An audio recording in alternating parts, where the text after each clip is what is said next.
Malankara Catholic ടിവിയുടെ കാറ്റിക്കേസിസ് എന്ന പരമ്പരയുടെ ഏറ്റവും പുതിയ എപ്പിസോഡിലേക്ക് ഏവർക്കും സ്വാഗതം. പുതിയ നിയമത്തിൻ്റെ ഈ ആമുഖ പഠനത്തിൽ സുവിശേഷങ്ങളെക്കുറിച്ച് ആണ് നാം കണ്ടു കഴിഞ്ഞത്. ഇന്ന് അപ്പസ്തോല പ്രവർത്തനങ്ങളെക്കുറിച്ചും പൗലോസ്ലിഹായുടെ ലേഖനങ്ങളെക്കുറിച്ചുമാണ് നാം ചർച്ച ചെയ്യുക. പുതിയ നിയമത്തിലെ 5-ാമത്തെ പുസ്തകമായ അപ്പസ്തോല പ്രവർത്തനങ്ങൾ എന്ന പുസ്തകവും സഭയുടെ ആദ്യകാല ചരിത്രമാണ് നമ്മളുടെ മുൻപിൽ അവതരിപ്പിക്കുക. ഉത്ഥാനത്തിന് ശേഷം പരിശുദ്ധാത്മാവിനെ സ്വീകരിച്ച ശിഷ്യ സമൂഹം ജെറുസലേമിൽ ആരംഭിച്ച് ലോകാതിർത്തി വരെ എത്തി നിൽക്കുന്ന അവരുടെ സാക്ഷ്യ ജീവിതത്തിൻ്റെ ചരിത്രമാണ് അപ്പസ്തോല പ്രവർത്തനങ്ങളിൽ നാം കാണുക. അപ്പസ്തോല പ്രവർത്തനങ്ങൾ അവസാനിക്കുക തന്നെ പൗലോസ്ലിഹ റോമിലെത്തി അവിടെ വചനം പ്രഘോഷിക്കുന്നതിനെക്കുറിച്ച് പറഞ്ഞുകൊണ്ടാണ്. തൊട്ടടുത്ത് നമ്മൾ പുതിയ നിയമത്തിൽ കാണുന്ന പുസ്തകം പൗലോസ്ലിഹ റോമാക്കാർക്ക് എഴുതിയ ലേഖനമാണ്. അങ്ങനെ ഈ ഗ്രന്ഥങ്ങൾ പരസ്പരം ബന്ധപ്പെട്ടിരിക്കുന്നു എന്ന് നമുക്ക് കാണാൻ സാധിക്കും. ലൂക്ക സുവിശേഷകനാണല്ലോ അപ്പസ്തോല പ്രവർത്തനത്തിൻ്റെ ഗ്രന്ഥകർത്താവ്. ലൂക്ക സുവിശേഷകൻ രക്ഷാകര ചരിത്രത്തെ കാണുന്നത് ഒരു പ്രത്യേകമായ വിധത്തിലാണ്. അതെങ്ങനെയാണ് എന്ന് കഴിഞ്ഞ ലൂക്കായുടെ സുവിശേഷത്തെക്കുറിച്ചുള്ള പഠനത്തിൽ നമ്മൾ കണ്ടു കഴിഞ്ഞു. ഇവിടെ നമുക്ക് മനസ്സിലാക്കാൻ സാധിക്കുക, ലൂക്കായുടെ സുവിശേഷത്തിൽ യേശുവിലൂടെ പഴയ നിയമ പ്രവചനങ്ങൾ പൂർത്തീകരിക്കപ്പെടുന്നതിനെ കുറിച്ച് പറയുമ്പോൾ ആദം വരെ എത്തി നിൽക്കുന്ന വംശാവലിയുടെ ഒരു വിവരണം 3-ാം അധ്യായത്തിൽ ലൂക്കായുടെ സുവിശേഷത്തിൽ നൽകിക്കൊണ്ട് സാർവത്രിക രക്ഷയെക്കുറിച്ച് സുവിശേഷകൻ നമ്മുടെ മുൻപിൽ അവതരിപ്പിക്കുന്നു. തുടർന്ന് നമ്മൾ കാണുക, ലൂക്കായുടെ സുവിശേഷത്തിൽ വളരെ കൃത്യമായിട്ട് 1-ാമത്തെ അധ്യായം ആരംഭിക്കുമ്പോൾ പറയുന്നുണ്ട്, ഇത് രക്ഷാകര ചരിത്രത്തിൻ്റെ വളരെ ക്രമീകൃതമായിട്ടുള്ള ഒരു രേഖപ്പെടുത്തലാണ് എന്ന്. എന്നാൽ അപ്പസ്തോല പ്രവർത്തനങ്ങൾ ആരംഭിക്കുമ്പോൾ പറയുക, യേശുവിലൂടെ നിറവേറപ്പെട്ട കാര്യങ്ങൾക്ക് ശേഷം സംഭവിച്ച കാര്യങ്ങളുടെ ഒരു രേഖപ്പെടുത്തലാണ് ഈ ഗ്രന്ഥത്തിൽ നമ്മൾ കാണുക എന്ന്. അങ്ങനെ ആദ്യ വചനങ്ങൾ കൊണ്ട് തന്നെ ഈ 2 പുസ്തകങ്ങളും വളരെയധികം ബന്ധപ്പെട്ട് ഇരിക്കുന്നു എന്ന് നമുക്ക് മനസ്സിലാക്കാൻ സാധിക്കും. ലൂക്കായുടെ സുവിശേഷത്തെയും അപ്പസ്തോല പ്രവർത്തനങ്ങളെയും വേർതിരിച്ച് കണ്ടാൽ അതിനൊരു പൂർണ്ണത ഉണ്ടാകുന്നില്ല. 2 പുസ്തകങ്ങളും ഒന്നിച്ചു കാണുമ്പോഴാണ് ഈശോയുടെ ജീവിതത്തിൽ ആരംഭിച്ച് അല്ലെങ്കിൽ പഴയ നിയമ പ്രവചനങ്ങൾ യേശുവിൽ പൂർത്തിയാകുന്നതിൽ ആരംഭിച്ച് സഭ ജന്മമെടുക്കുന്നതും അതിൻ്റെ വളർച്ചയും രേഖപ്പെടുത്തിക്കൊണ്ട് ഈ ഗ്രന്ഥകർത്താവ് താൻ പറയാൻ ഉദ്ദേശിക്കുന്ന കാര്യങ്ങളെ വളരെ വ്യക്തമായും പൂർണ്ണമായും നമ്മുടെ മുൻപിൽ അവതരിപ്പിക്കുകയാണ്.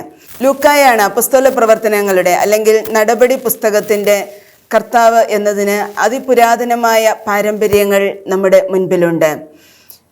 ആമുഖത്തിൽ തന്നെ പറയുന്ന കാര്യങ്ങൾ നമ്മളിപ്പോൾ പറഞ്ഞു കഴിഞ്ഞ കാര്യങ്ങൾ ആദ്യത്തെ പുസ്തകത്തെക്കുറിച്ച് രേഖപ്പെടുത്തിയതുമായി ബന്ധപ്പെടുത്തിയാണ് 2-ാമത്തെ ഈ അപ്പസ്തോല പ്രവർത്തനങ്ങളുടെ പുസ്തകം ആരംഭിക്കുന്നത്. 2 പുസ്തകങ്ങളും ഒരേ ആൾക്ക് തന്നെയാണ് എഴുതിയിരിക്കുക, തെയോഫിലോസ് എന്ന് പറയുന്ന വ്യക്തിക്ക് വേണ്ടി. ലൂക്കായുടെ സുവിശേഷം 1-ാം അധ്യായം 3-ാം വചനത്തിലും അപ്പസ്തോല പ്രവർത്തനങ്ങൾ 1-ാം അധ്യായം 1-ാം വചനത്തിലും ഇത് നമുക്ക് കാണാൻ സാധിക്കും. 2 പുസ്തകങ്ങളുടെയും ഭാഷയും ദൈവശാസ്ത്രവും വളരെയധികം സാമ്യമുള്ളതാണ്. ഈശോ സഹിക്കുകയും മരിക്കുകയും ഉത്ഥാനം ചെയ്യുകയും ശിഷ്യ സമൂഹത്തെ പ്രേക്ഷിത ദൗത്യം ഏൽപ്പിക്കുകയും ചെയ്യുന്നതിനെക്കുറിച്ച് പറഞ്ഞുകൊണ്ട് ലൂക്കായുടെ സുവിശേഷം അവസാനിക്കുന്നു എങ്കിൽ ഇതേ കാര്യങ്ങൾ പറഞ്ഞുകൊണ്ടാണ് അപ്പസ്തോല പ്രവർത്തനങ്ങൾ ആരംഭിക്കുക. ഇങ്ങനെ പരസ്പര ബന്ധിതമായിട്ടാണ് 2 പുസ്തകങ്ങളെയും നമുക്ക് കാണാൻ കഴിയുക. അപ്പസ്തോല പ്രവർത്തനങ്ങൾ എന്ന ഒരു തലക്കെട്ട് ഇരണേവൂസ് എന്ന സഭാപിതാവിലാണ് നമുക്ക് ആദ്യമായി കാണാൻ കഴിയുക. 2 ഗ്രന്ഥങ്ങളും 2ആയി രചിച്ചതാണോ പിന്നീട് 2ആയി വേർതിരിക്കപ്പെട്ടതാണോ എന്നതിനെക്കുറിച്ച് സഭാപിതാക്കന്മാരുടെ ഇടയിൽ ഒന്നും ചർച്ച ചെയ്യുന്നതായിട്ട് നമ്മൾ കാണുന്നില്ല. ഈ പുസ്തകം എഴുതപ്പെട്ട സ്ഥലം റോം ആകാനുള്ള സാധ്യതകൾ നമുക്ക് ഈ ഗ്രന്ഥത്തിൽ നിന്നും പുറത്തു നിന്നും വ്യക്തമായിട്ട് മനസ്സിലാക്കാൻ സാധിക്കും. സുവിശേഷം റോമിൽ എത്തി നിൽക്കുന്നതിനെക്കുറിച്ച് പറഞ്ഞുകൊണ്ടാണ് അപ്പസ്തോല പ്രവർത്തനങ്ങൾ അവസാനിക്കുക. പൗലോസ്ലിഹായെക്കുറിച്ചും സഭയുടെ ഘടനയെക്കുറിച്ചും നടപടി പുസ്തകത്തിലും ക്ലെമന്റ് ഓഫ് റോം എഴുതിയിരിക്കുന്ന ഗ്രന്ഥങ്ങളിലും രേഖപ്പെടുത്തിയിരിക്കുന്നത് ഒരേ തരത്തിലാണ് എന്ന് നമുക്ക് കാണാൻ സാധിക്കും. ഏകദേശം AD 90 കാലഘട്ടത്തിൽ സുവിശേഷം രചിച്ചതിന് തൊട്ട് ശേഷമായിരിക്കാം അപ്പസ്തോല പ്രവർത്തനങ്ങൾ എന്ന ഗ്രന്ഥം രചിക്കപ്പെട്ടിട്ടുള്ളത്. ഇതിനെക്കുറിച്ച് അപ്പസ്തോല പ്രവർത്തനങ്ങൾ വളരെ പരിചിതമായിരുന്ന പല വ്യക്തികളെയും ആദ്യ നൂറ്റാണ്ടിൽ തന്നെ നമുക്ക് കാണാൻ സാധിക്കും. ഇഗ്നേഷ്യസ് ഓഫ് അന്റിയോക്ക്, പോളികാർപ്പ്, ഡിഡാക്കെ തുടങ്ങിയ ഗ്രന്ഥങ്ങളിലെല്ലാം നമുക്ക് കാണാൻ കഴിയും അപ്പസ്തോല പ്രവർത്തനങ്ങളിൽ നിന്നുള്ള ഉദ്ധരണികൾ. അപ്പസ്തോല പ്രവർത്തനങ്ങളെക്കുറിച്ചുള്ള ഈ പഠനം നാം നടത്തുമ്പോൾ ഇതിൻ്റെ ഘടന മനസ്സിലാക്കിയാൽ ഈ പുസ്തകത്തെ മനസ്സിലാക്കാൻ നമുക്ക് വളരെ എളുപ്പമാണ്. 3 തരത്തിൽ അപ്പസ്തോല പ്രവർത്തനങ്ങൾക്ക് ഘടന നിശ്ചയിക്കപ്പെട്ടിട്ടുണ്ട്. അതിൽ ഒന്നാമത് നമ്മൾ കാണുക, അപ്പസ്തോല പ്രവർത്തനങ്ങൾ 15-ാം അധ്യായത്തിലാണ് ജെറുസലേം കൗൺസിലിനെ കുറിച്ച് പറയുക. ജെറുസലേമിൽ അപ്പസ്തോലന്മാരും മറ്റ് ശിഷ്യന്മാരും ഒരുമിച്ച് ചേർന്ന് സഭയെ സംബന്ധിച്ചുള്ള വളരെ പ്രധാനപ്പെട്ട ഒരു തീരുമാനം എടുക്കുന്നതിന് മുൻപുള്ള കാലഘട്ടമെന്നും അതിനുശേഷമുള്ള കാലഘട്ടമെന്നും വേർതിരിച്ചുകൊണ്ട് അപ്പസ്തോല പ്രവർത്തനത്തെ 3ആയി തിരിച്ച് പഠിക്കുന്ന ഒരു രീതി നമുക്ക് കാണാൻ സാധിക്കും. Before the Jerusalem council, Jerusalem council and after the Jerusalem council. ഇതാണ് ഒന്നാമത് നമ്മൾ കാണുന്ന ഘടന. രണ്ടാമത് നമ്മൾ കാണുന്ന ഒരു സ്ട്രക്ചർ, അപ്പസ്തോല പ്രവർത്തനങ്ങളിൽ രേഖപ്പെടുത്തപ്പെട്ടിരിക്കുന്ന ചില സ്ഥലങ്ങളുടെ അടിസ്ഥാനത്തിൽ ഭൂമിശാസ്ത്രപരമായി ഇതിനെ ഘടന തിരിക്കുന്ന ഒരു രീതി ഉണ്ട്. പ്രത്യേകിച്ച് അപ്പസ്തോല പ്രവർത്തനം 1-ാം അധ്യായം 8-ാം വചനത്തിൽ പറയുന്നുണ്ട്, നിങ്ങൾ എനിക്ക് സാക്ഷികളായിരിക്കുക എന്ന്. എന്നിട്ട് ഈശോ പറയുന്നു, ജെറുസലേമിലും യൂദയായിലും സമറിയായിലും ഭൂമിയുടെ അതിർത്തികൾ വരെയും നിങ്ങൾ എനിക്ക് സാക്ഷികളായിരിക്കുക എന്ന്. ഇങ്ങനെ ജെറുസലേമിൽ സുവിശേഷം പ്രഘോഷിച്ചതും യൂദയായിൽ സുവിശേഷം പ്രഘോഷിച്ചതും സമറിയായിൽ സുവിശേഷം പ്രഘോഷിച്ചതും പിന്നീട് സമറിയായും വിട്ട് പല സ്ഥലങ്ങളിലേക്ക് വചനം പ്രഘോഷിച്ചതുമായി ബന്ധപ്പെടുത്തി ഭൂമിശാസ്ത്രപരമായി ഈ ഗ്രന്ഥത്തെ 4ആയിട്ട് തിരിക്കുന്ന ഒരു രീതി നാം കാണുന്നുണ്ട്. എന്നാൽ വളരെ സ്വീകാര്യമായിട്ടുള്ള ഒരു സ്ട്രക്ചറാണ് അപ്പസ്തോല പ്രവർത്തനങ്ങളിൽ നമ്മൾ കാണുന്ന 2 പ്രധാനപ്പെട്ട വ്യക്തികളെ അടിസ്ഥാനപ്പെടുത്തിക്കൊണ്ട് അപ്പസ്തോല പ്രവർത്തനങ്ങളെ 2ആയി തിരിക്കുന്ന ഒരു രീതി. അപ്പസ്തോല പ്രവർത്തനങ്ങൾ, ആക്ട്സ് ഓഫ് ദി അപ്പോസ്റ്റൽസ് എന്നീ പുസ്തകത്തെ വിളിക്കാറുണ്ടെങ്കിലും എല്ലാ അപ്പസ്തോലന്മാരുടെയും പ്രവർത്തനങ്ങളൊന്നും ഇതിൽ നമ്മൾ കാണുന്നില്ല. അപ്പസ്തോലന്മാരുടെ ഒരു പ്രതിനിധി എന്ന കണക്കെ നാം കാണുക പത്രോസ് ശ്ലീഹായുടെ പ്രവർത്തനങ്ങളാണ്. അത് പ്രധാനമായിട്ടും അപ്പസ്തോല പ്രവർത്തനങ്ങൾ 1-ാം അധ്യായം മുതൽ 12-ാമത്തെ അധ്യായം വരെയുള്ള ആ ഭാഗത്താണ് കാണുക. അതുകൊണ്ട് അപ്പസ്തോല പ്രവർത്തനങ്ങളെ 1 മുതൽ 12 വരെയുള്ള അധ്യായങ്ങളെ ദി ആക്ട്സ് ഓഫ് പീറ്റർ, പത്രോസിന്റെ പ്രവർത്തനങ്ങൾ എന്ന് പറഞ്ഞ് വേർതിരിക്കാറുണ്ട്. 13-ാം അധ്യായം മുതലാണ് പൗലോസ് ശ്ലീഹ പ്രേക്ഷിത പ്രവർത്തനം ആരംഭിക്കുന്നതിനെ കുറിച്ച് നമ്മൾ കാണുക. പിന്നീട് നമ്മൾ കാണുന്ന അപ്പസ്തോല പ്രവർത്തനങ്ങളിലെ വളരെ പ്രധാനപ്പെട്ട ഒരു വ്യക്തി പൗലോസ് ശ്ലീഹായാണ്. പൗലോസ് ശ്ലീഹായുടെ പ്രവർത്തനങ്ങൾ എന്ന് പറഞ്ഞ് 13 മുതൽ 28 വരെയുള്ള അധ്യായങ്ങളെ തിരിക്കാറുണ്ട്. ഇത് മനസ്സിലാക്കാൻ വളരെ എളുപ്പമുള്ള ഒരു സ്ട്രക്ചറാണ്. 1 മുതൽ 12 വരെയുള്ള അധ്യായങ്ങൾ ദ ആക്ട്സ് ഓഫ് പീറ്റർ, 13 മുതൽ 28 വരെയുള്ള അധ്യായങ്ങൾ ദ ആക്ട്സ് ഓഫ് പോൾ. നമ്മൾ ഈ ഒരു ഘടനയാണ് ഈ പഠനത്തിൽ പിന്തുടരുക. അപ്പസ്തോല പ്രവർത്തനങ്ങളിൽ നമ്മൾ കാണുന്ന ഈ 2 വ്യക്തികളെ കേന്ദ്രീകരിച്ചുള്ള ഘടനയിൽ ആദ്യ ഭാഗത്തിൽ നമ്മൾ കാണുക പത്രോസ് ശ്ലീഹായുടെ പ്രസംഗങ്ങൾ കാണുന്നുണ്ട്. 2-ാം അധ്യായത്തിൽ, 3-ാം അധ്യായത്തിൽ, 4-ാം അധ്യായത്തിൽ, 5-ാം അധ്യായത്തിൽ, 10-ാം അധ്യായത്തിൽ ഇവിടെയെല്ലാം പത്രോസ് നടത്തുന്ന പ്രസംഗങ്ങളാണ് നമ്മൾ കാണുക. അപ്പസ്തോല പ്രവർത്തനങ്ങളുടെ ആദ്യ ഭാഗത്തിൽ പത്രോസും കൂട്ടരും നടത്തുന്ന പ്രവർത്തനങ്ങളെ വളരെ വിശദമായിട്ട് ലൂക്ക എന്ന് പറയുന്ന ഓഥർ നമ്മുടെ മുൻപിൽ അവതരിപ്പിക്കുന്നു. ഈ പ്രസംഗങ്ങളെ നമ്മളൊന്ന് പരിശോധിച്ച് നോക്കിയാൽ നമുക്ക് കാണാൻ സാധിക്കും. അപ്പസ്തോല പ്രവർത്തനം 1:8 പ്രേക്ഷിത ദൗത്യം ഉത്ഥിതനായ ക്രിസ്തു അപ്പസ്തോലന്മാരെ ഏൽപ്പിച്ചു. തുടർന്ന് നമ്മൾ കാണുക പന്തക്കുസ്തായുടെ ദിനത്തിൽ പരിശുദ്ധാത്മാവിനെ സ്വീകരിച്ച ഈ ശിഷ്യ സമൂഹം, അവിടെ കൂടിയിരുന്ന ആളുകൾ, അവരെ ക്രൈസ്തവ വിശ്വാസത്തിലേക്ക് കടന്നു വന്നു. അങ്ങനെ ആദിമ സഭയുടെ ആദ്യ രൂപം അന്ന് അവിടെ ജന്മമെടുത്തു. തുടർന്ന് പല ഇടങ്ങളിലും പത്രോസ് ശ്ലീഹ നടത്തുന്ന പ്രസംഗങ്ങൾ ഇതാണ് നമ്മൾ കാണുക. ഇവിടെ നമ്മൾ കാണുന്ന പന്തക്കുസ്ത എന്ന് പറയുന്ന സംഭവം അത് വളരെ പ്രധാനപ്പെട്ട ഒന്നാണ്. അപ്പസ്തോല പ്രവർത്തനങ്ങൾ 2-ാം അധ്യായം മുഴുവനെയും നമ്മൾ ഒന്നിച്ച് കാണുമ്പോഴാണ് എന്താണ് സഭയുടെ ഉത്ഭവം എന്നത് നമുക്ക് മനസ്സിലാക്കാൻ കഴിയുക. 2-ാം അധ്യായത്തെ 3 ആയിട്ട് നമുക്ക് തിരിക്കാൻ സാധിക്കും. പരിശുദ്ധാത്മാവിൻ്റെ പ്രവർത്തനങ്ങൾ, വചനത്തിൻ്റെ പ്രവർത്തനം, സഭ ആയി രൂപപ്പെട്ട ആ സമൂഹത്തിൻ്റെ പ്രവർത്തനം, spirit event, word event and community event.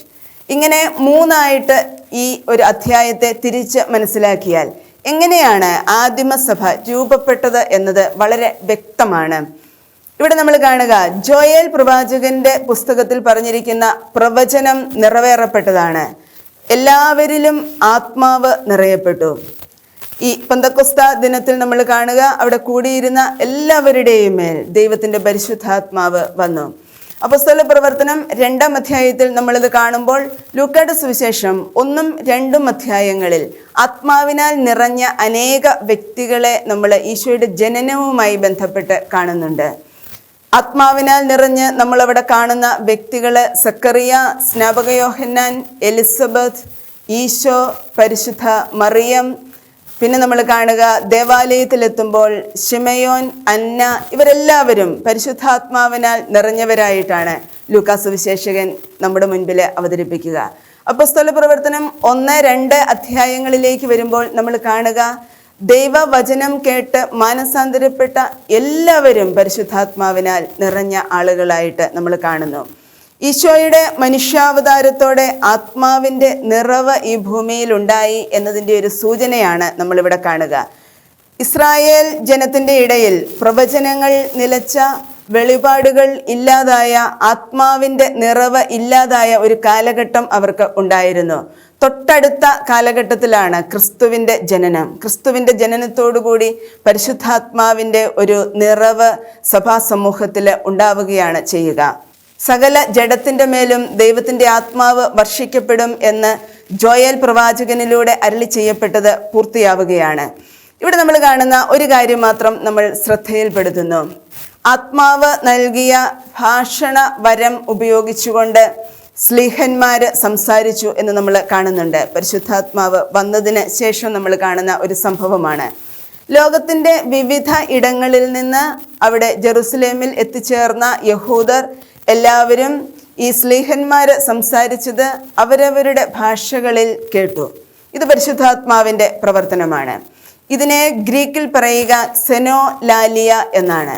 ലാലയോ എന്ന് പറഞ്ഞാൽ ആ വാക്കിൻ്റെ അർത്ഥം ടു സ്പീക്ക് എന്നാണ്. ആദിമ സഭയിൽ നമ്മൾ കോറിന്തോസുകാർക്കുള്ള ലേഖനത്തിലൊക്കെ കാണുന്നുണ്ട് ഭാഷാ വരത്തെക്കുറിച്ച്. ഇത് രണ്ടും 2 കാര്യങ്ങളാണ്. അവിടെ നമ്മൾ കാണുക, ഭാഷാ വരം എന്ന് പൗലോസ്ലീഹ പറയുമ്പോൾ ആദിമസഭയിൽ വളരെ ധാരാളമായി കണ്ടിരുന്ന ഒരു പരിശുദ്ധാത്മാവിൻ്റെ വരമായിരുന്നു. അവിടെ നമ്മൾ കാണുക, ഗ്രീക്കിൽ ഉപയോഗിക്കുന്ന വാക്ക് ഗ്ലോസോലാലിയ എന്ന് പറയുന്ന ഒരു വാക്കാണ്. ആ വാക്കുകൊണ്ട് അർത്ഥമാക്കുക, പൗലോസ്ലീഹ തന്നെ പറയുന്നുണ്ട്, ഭാഷാവരത്തിൽ പറയുന്ന ആളെ മറ്റൊരാൾ ഇൻ്റർപ്രറ്റ് ചെയ്യേണ്ടതുണ്ട്, മറ്റൊരാൾ വ്യാഖ്യാനിക്കേണ്ടതുണ്ട്. പക്ഷെ നമ്മളിവിടെ കാണുക, സ്ലീഹന്മാര് പ്രസംഗിച്ചപ്പോൾ ഓരോരുത്തരും താങ്കളുടെ ഭാഷയിൽ അത് കേട്ടു എന്നാണ്. ഇത് തമ്മിൽ വ്യത്യസ്തമായിട്ടുള്ള ഒന്നാണ്. ആദിമ സഭയെ പണിതുയർത്തുന്നതിന് കാരണമായി തീർന്ന പരിശുദ്ധാത്മാവിൻ്റെ ഒരു വരദാനമാണിത്.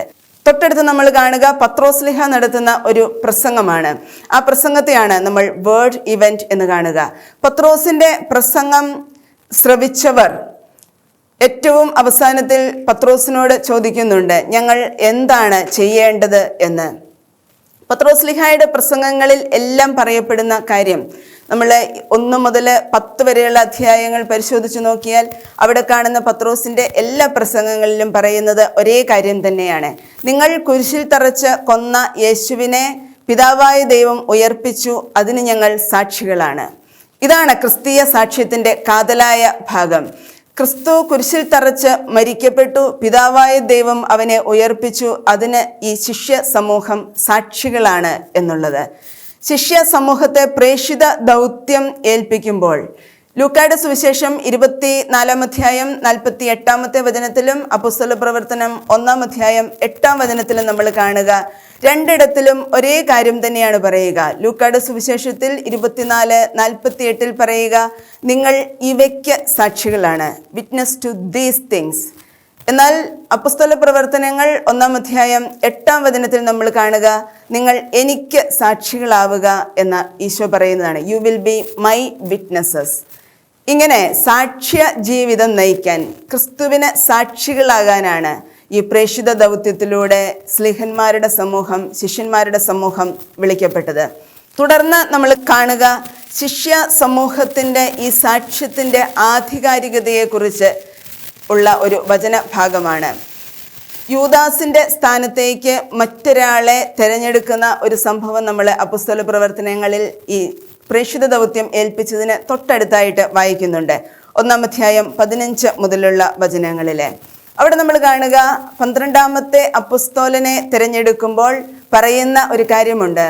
1-ാം അധ്യായം 21, 22 വചനങ്ങള്. 2 കാര്യങ്ങളാണ് അവിടെ നമ്മൾ കാണുക. പ്രധാനമായിട്ടും ഈശോയുടെ പുനരുത്ഥാനത്തിന് ഒരാൾ ഞങ്ങളോടൊപ്പം സാക്ഷിയായിരിക്കണം. ആ ആളാണ് 12-ാമത്തെ അപ്പോസ്തലനായിട്ട് തിരഞ്ഞെടുക്കപ്പെടേണ്ടത്. 2ാമത് പറയുന്ന കാര്യം, യോഹന്നാന്റെ സ്നാനം മുതൽ നമ്മിൽ നിന്ന് ഉന്നതത്തിലേക്ക് സംവഹിക്കപ്പെട്ട നാൾ വരെ യേശു നമ്മോടൊപ്പം സഞ്ചരിച്ചിരുന്ന കാലം മുഴുവൻ നമ്മോടുകൂടി ഉണ്ടായിരുന്നവരിൽ ഒരുവനായിരിക്കണം അവൻ. ഈ 12ാമത്തെ ആളായി തിരഞ്ഞെടുക്കപ്പെടുന്ന ആൾക്ക് ഉണ്ടാകേണ്ട 2 ക്വാളിറ്റീസ്. 1-ാമത് അയാൾ ഉത്ഥാനത്തിന് സാക്ഷിയായിരിക്കണം. 2ാമത് സ്നാപക യോഹന്നാന്റെ ജ്ഞാനസ്നാനം മുതൽ ഈശോ കൂട്ടത്തിൽ ജീവിച്ചിരുന്ന കാലമത്രയും ഈശോ സ്വർഗത്തിലേക്ക് സംവഹിക്കപ്പെടുന്ന കാലം വരെയും ഈ സ്ലീഹന്മാരുടെ സമൂഹത്തോട് ഒപ്പം ഉണ്ടായിരുന്ന ഒരാളായിരിക്കണം. ഇതാണ് അപ്പസ്തോലിക സാക്ഷ്യത്തിന്റെ പ്രത്യേകത. ഈ അപ്പസ്തോലിക സാക്ഷ്യം എന്നത് വളരെയധികം പ്രധാനപ്പെട്ട ഒന്നാണ്. നസ്രായനായ യേശുവിനെ കാണുകയും കേൾക്കുകയും സഹന മരണ ഉത്ഥാനങ്ങളിൽ കൂടെ ഉണ്ടായിരിക്കുകയും ഈ ക്രിസ്തുവിനെ സാക്ഷ്യം വഹിക്കുകയും ചെയ്തതിനെയാണ് സൂചിപ്പിക്കുക. ഇതാണല്ലോ ക്രിസ്തീയ വിശ്വാസത്തിന്റെ അടിസ്ഥാനം. അപ്പസ്തോലിക സാക്ഷ്യത്തിലൂടെ സ്ഥാപിക്കപ്പെട്ട സഭയായതുകൊണ്ടാണ് നാം അപ്പസ്തോലിക സഭ എന്ന് പറയുക. ഈ അപ്പസ്തോലിക സാക്ഷ്യത്തിന്റെ തുടർ അവകാശികള് അല്ലെങ്കിൽ പിൻഗാമികളാണ് നമ്മൾ ഓരോരുത്തരും. ഈ അപ്പസ്തലന്മാരുടെ സാക്ഷ്യത്തെ അതുപോലെ വിശ്വാസത്തിൽ സ്വീകരിക്കുകയും ഈ വിശ്വാസത്തിന് അടുത്ത തലമുറകൾക്ക് സാക്ഷികളാവുകയും ചെയ്യുക. അതാണ് ക്രിസ്തു നമ്മെയും ഏൽപ്പിച്ചിരിക്കുന്ന ദൗത്യം. 3ാമതായിട്ട് പന്തക്കുസ്ത സംഭവത്തിൽ നമ്മൾ കാണുക കമ്മ്യൂണിറ്റി ഇവന്റ്. അത് 2-ാം അധ്യായം 37 മുതൽ 42 വരെയുള്ള വചനങ്ങളിലാണ്. പത്രോസിനെ കേട്ടവർ ഹൃദയം നുറുങ്ങി ചോദിച്ചു, ഞങ്ങൾ എന്താണ് ചെയ്യേണ്ടത്? ഇതേ കാര്യം തന്നെ ലൂക്കാ സുവിശേഷകൻ 3-ാം അധ്യായത്തിൽ സ്നാപക യോഹന്നാന്റെ പ്രസംഗം കേട്ടിട്ട് സ്നാപക യോഹന്നാന്റെ അടുത്ത് സ്നാനം സ്വീകരിക്കാൻ വന്നവർ ചോദിക്കുന്നതായിട്ട് പറയുന്നുണ്ട്. 3-ാം അധ്യായം 10 മുതലുള്ള വചനങ്ങളിലെ സ്നാപക യോഹന്നാൻ ഈശോയ്ക്ക് വഴിയൊരുക്കാൻ വന്നിട്ട് പാപമോചനത്തെക്കുറിച്ച് പ്രസംഗിച്ചു. അദ്ദേഹത്തിന്റെ പ്രസംഗം കേട്ട് സ്നാനം സ്വീകരിക്കാൻ എത്തിയ ജനക്കൂട്ടം ചോദിച്ചു, ഞങ്ങൾ എന്താണ് ചെയ്യേണ്ടത്? ജനക്കൂട്ടത്തോട് അദ്ദേഹം പറഞ്ഞു, നിങ്ങളിൽ 2 ഉടുപ്പുള്ളവൻ 1 ഇല്ലാത്തവന് കൊടുക്കട്ടെ, ഭക്ഷണവും അങ്ങനെ തന്നെ കൊടുക്കുക എന്ന്. നമ്മൾ കാണുക, തൊട്ടടുത്ത് സ്നാപക യോഹന്നാന്റെ അടുത്ത് വരിക ടാക്സ് കളക്ടേഴ്സ് ആണ്. അവരോട് സ്നാപക യോഹന്നാൻ പറയുന്നുണ്ട്, നിങ്ങളും നീതിപൂർവം പ്രവർത്തിക്കുക. തൊട്ടടുത്ത് വരിക സ്നാപക യോഹന്നാന്റെ അടുത്ത് സോൾജിയേഴ്സ്. അവരോടും സ്നാപക യോഹന്നാൻ പറയുക, വേതനം കൊണ്ട് തൃപ്തിപ്പെടുക, അന്യായമായി ഒന്നും നിങ്ങൾ നേടരുത്. ഇതിൽ നിന്ന് നമുക്ക് മനസ്സിലാവുക, ആരും അവരുടെ ജീവിതാവസ്ഥകളിൽ നിന്ന് മാറിയതല്ല ആദിമ സഭാ സമൂഹത്തിന്റെ രൂപപ്പെടൽ എന്ന് പറയുക. അവരുടെ ഹൃദയത്തിന്റെയും മനോഭാവത്തിന്റെയും ഒക്കെ മാറ്റമാണ് മനസാന്തരം. അതാണ് പത്രോസ് പറയുക. പത്രോസ് ശ്ലീഹ തൊട്ടടുത്ത് ഈ ശിഷ്യ സമൂഹത്തോട് പറയുന്നത്, തന്നെ കേട്ടുകൊണ്ടിരുന്നവരോട് പറയുന്നത് 2 കാര്യങ്ങളാണ്. 1-ാമത് നിങ്ങൾ പശ്ചാത്തപിക്കുവിൻ, 2ാമത് പാപമോചനത്തിനായി യേശുക്രിസ്തുവിന്റെ നാമത്തിൽ നിങ്ങൾ സ്നാനം സ്വീകരിക്കുവിൻ. 2-ാം അധ്യായത്തിൽ നമ്മൾ വായിക്കുന്നുണ്ട്, അന്ന് തന്നെ സ്നാനം സ്വീകരിച്ചവര് 3000-ത്തിലധികം ആളുകൾ ഉണ്ടായിരുന്നു. തുടർന്ന് 41-ാമത്തെ വചനം പറയുകയാണ്, അവർ അപ്പസ്തലന്മാരുടെ പ്രബോധനം, കൂട്ടായ്മ, അപ്പം മുറിക്കൽ, പ്രാർത്ഥന എന്നിവയിൽ സദാ താല്പര്യപൂർവ്വം പങ്കുചേർന്നു. അങ്ങനെയാണ് ആദിമ ക്രൈസ്തവ സമൂഹം രൂപം കൊണ്ടത്. അപ്പസ്തോല പ്രവർത്തനത്തിന്റെ 2-ാം ഭാഗത്തിൽ 13 മുതലുള്ള അധ്യായങ്ങളിൽ നമ്മൾ കാണുക പൗലോസ്ലീഹായുടെ പ്രേക്ഷിത പ്രവർത്തനമാണ്. പൗലോസ്ലീഹായുടെ മാനസാന്തരത്തെക്കുറിച്ച് നടപടി പുസ്തകത്തിൽ മാത്രം 3 പ്രാവശ്യം വിവരിക്കുന്നുണ്ട്. എന്തുകൊണ്ടായിരിക്കാം ഈ ഒരേ സംഭവം തന്നെ 3 പ്രാവശ്യം പറയുക? ആദിമ ക്രൈസ്തവ സമൂഹത്തിൽ പൗലോസിന്റെ മാനസാന്തരം വളരെയധികം പ്രധാനപ്പെട്ട ഒരു സംഭവമായിരുന്നു. 9-ാം അധ്യായത്തിലും 22-ാം അധ്യായത്തിലും 26-ാം അധ്യായത്തിലും നടപടി പുസ്തകത്തിൽ ഈ ഒരേ സംഭവം ആവർത്തിക്കുന്നുണ്ട്. ദൈവത്തിൻ്റെ പദ്ധതിയാണ് ജെറുസലേമിൽ നിന്ന് ഭൂമിയുടെ അതിർത്തികൾ വരെ സുവിശേഷം എത്തുക എന്നുള്ളത്. അതാണ് 1-ാം അധ്യായം 8-ാം വചനത്തിൽ നമ്മൾ കാണുക. അതിൻ്റെ പൂർത്തീകരണമാണ് പൗലോസ്ലീഹായിലൂടെ നമ്മൾ കാണുന്നത്. അപ്പോസ്തല പ്രവർത്തനം 22-ാം അധ്യായം 15-ാം വചനത്തിലും 26-ാം അധ്യായം 16-ാം വചനത്തിലും നമ്മൾ കാണുന്നു, പൗലോസ്ലീഹായെയും സാക്ഷി എന്നാണ് വിളിക്കുക. സ്ലീഹന്മാരുടെ എല്ലാ ക്വാളിറ്റീസും പൗലോസ്ലീഹായിൽ നമ്മൾ കാണുന്നില്ല. കാരണം ഉത്ഥിതനായ ക്രിസ്തുവിനെ അദ്ദേഹം കണ്ടു എങ്കിലും ഈശോ ജീവിച്ചിരുന്ന കാലത്ത് ഈശോയോടൊപ്പം ജീവിച്ചിട്ടുള്ള ഒരാളല്ല പൗലോസ്. അതുകൊണ്ടാണ് പൗലോസിൻ്റെ ശ്ലൈഹിക ആധികാരികതയെക്കുറിച്ച് പിന്നീടുള്ള ലേഖനങ്ങളിലുമൊക്കെ വളരെയധികം ചർച്ച ചെയ്യുക. എന്നാൽ അപ്പോസ്തല പ്രവർത്തനങ്ങൾ പൗലോസ്ലീഹായെ വിളിക്കുക ക്രിസ്തുവിൻ്റെ സാക്ഷി എന്ന് തന്നെയാണ്. പൗലോസ്ലീഹ സ്തേഫാനോസിനെ ക്രിസ്തുവിൻ്റെ സാക്ഷി എന്ന് വിളിക്കുന്നത് 22-ാം അധ്യായം 20-ാം വചനത്തിൽ നമ്മൾ കാണുന്നുണ്ട്. പൗലോസ്ലീഹ ക്രിസ്തുവിൻ്റെ സാക്ഷിയും സുവിശേഷത്തിൻ്റെ ശുശ്രൂഷകനും ആയിരുന്നു. പൗലോസിനെ സംബന്ധിച്ചിടത്തോളം തന്നെ ഏൽപ്പിച്ച ദൗത്യവും തനിക്ക് ലഭിച്ച ഈ ഉത്ഥിതന്റെ വെളിപാടും ഒന്നിച്ചു പോകുന്ന രണ്ട് കാര്യങ്ങളാണ്. ഉത്ഥിതനെ കണ്ടതു മുതൽ അദ്ദേഹത്തിൻ്റെ ജീവിതത്തിൽ മാറ്റമുണ്ടാവുകയാണ്. അദ്ദേഹം തൻ്റെ ദൗത്യ നിർവഹണം അവിടെ ആരംഭിക്കുന്നു. അപ്പോസ്തല പ്രവർത്തനങ്ങളിൽ നമ്മൾ കാണുന്ന മറ്റൊരു പ്രധാനപ്പെട്ട വ്യക്തിയാണ് സ്റ്റീഫൻ. 6-7 അധ്യായങ്ങളിൽ നമ്മൾ കാണുന്ന ഒരാളാണ്. ഈ സ്തേഫാനോസിനെ കുറിച്ചാണ് പൗലോസ് പറയുക, സ്തേഫാനോസ് ക്രിസ്തുവിന് വേണ്ടി രക്തം ചിന്തി സാക്ഷ്യം വഹിച്ച ആളാണ് എന്ന്. വിശ്വാസത്തിന് വേണ്ടി മരിക്കുന്നതിൻ്റെ ആദ്യ പ്രകടനമാണ് നമ്മൾ വിശുദ്ധ ഗ്രന്ഥത്തിൽ ഈ സ്റ്റീഫനിൽ കാണുന്നത്. സ്തേഫാനോസ് കൊല്ലപ്പെടുന്ന സാഹചര്യവും ക്രിസ്തുവിൻ്റെ മരണവും അപ്പസ്തോലന്മാർ അല്ലെങ്കിൽ ശിഷ്യന്മാർ തങ്ങളുടെ ജീവിതത്തിൽ ഏറ്റെടുക്കാൻ സാധ്യതയുള്ള സഹനങ്ങളെക്കുറിച്ച് ഈശോ പറയുന്ന വാക്കുകളുമൊക്കെ ഒരുപോലെ തന്നെയാണ് നമ്മൾ കാണുക. അപ്പോസ്തല പ്രവർത്തനങ്ങൾ 6-7 അധ്യായങ്ങളിലും ലൂക്കാട് സുവിശേഷം 22-23 അധ്യായങ്ങളിൽ ഈശോയുടെ മരണത്തെക്കുറിച്ച് പറയുന്നതും ലൂക്കാട് സുവിശേഷത്തിൽ തന്നെ ശിഷ്യന്മാർ സഹിക്കാൻ സാധ്യതയുള്ള മതപീഡനത്തെക്കുറിച്ചും അവരുടെ രക്തസാക്ഷിത്വത്തെക്കുറിച്ചുമൊക്കെ നടത്തുന്ന ഈശോയുടെ പ്രവചനങ്ങൾ 12-ാം അധ്യായം 8 മുതൽ 12 വരെയുള്ള വചനങ്ങളും 21-ാം അധ്യായം 12 മുതൽ 19 വരെയുള്ള വചനങ്ങളും, ഇതിലൊക്കെ പറയുന്ന വാക്കുകൾ തമ്മിൽ പോലും വളരെയധികം സാമ്യമുണ്ട്. ഈശോ ശിഷ്യന്മാരെ കുറിച്ച് നടത്തിയ പ്രവചനം ഈശോയുടെ ജീവിതത്തിൽ ആദ്യം നിറവേറപ്പെട്ടു. അത് പിന്നീട് സ്റ്റീഫന്റെ ജീവിതത്തിൽ അതുപോലെ തന്നെ സംഭവിക്കുകയാണ്. ഈശോയുടെ അവസാന നിമിഷങ്ങളും സ്റ്റീഫന്റെ അവസാന നിമിഷങ്ങളും തമ്മിൽ വളരെയധികം സാമ്യമുണ്ട്.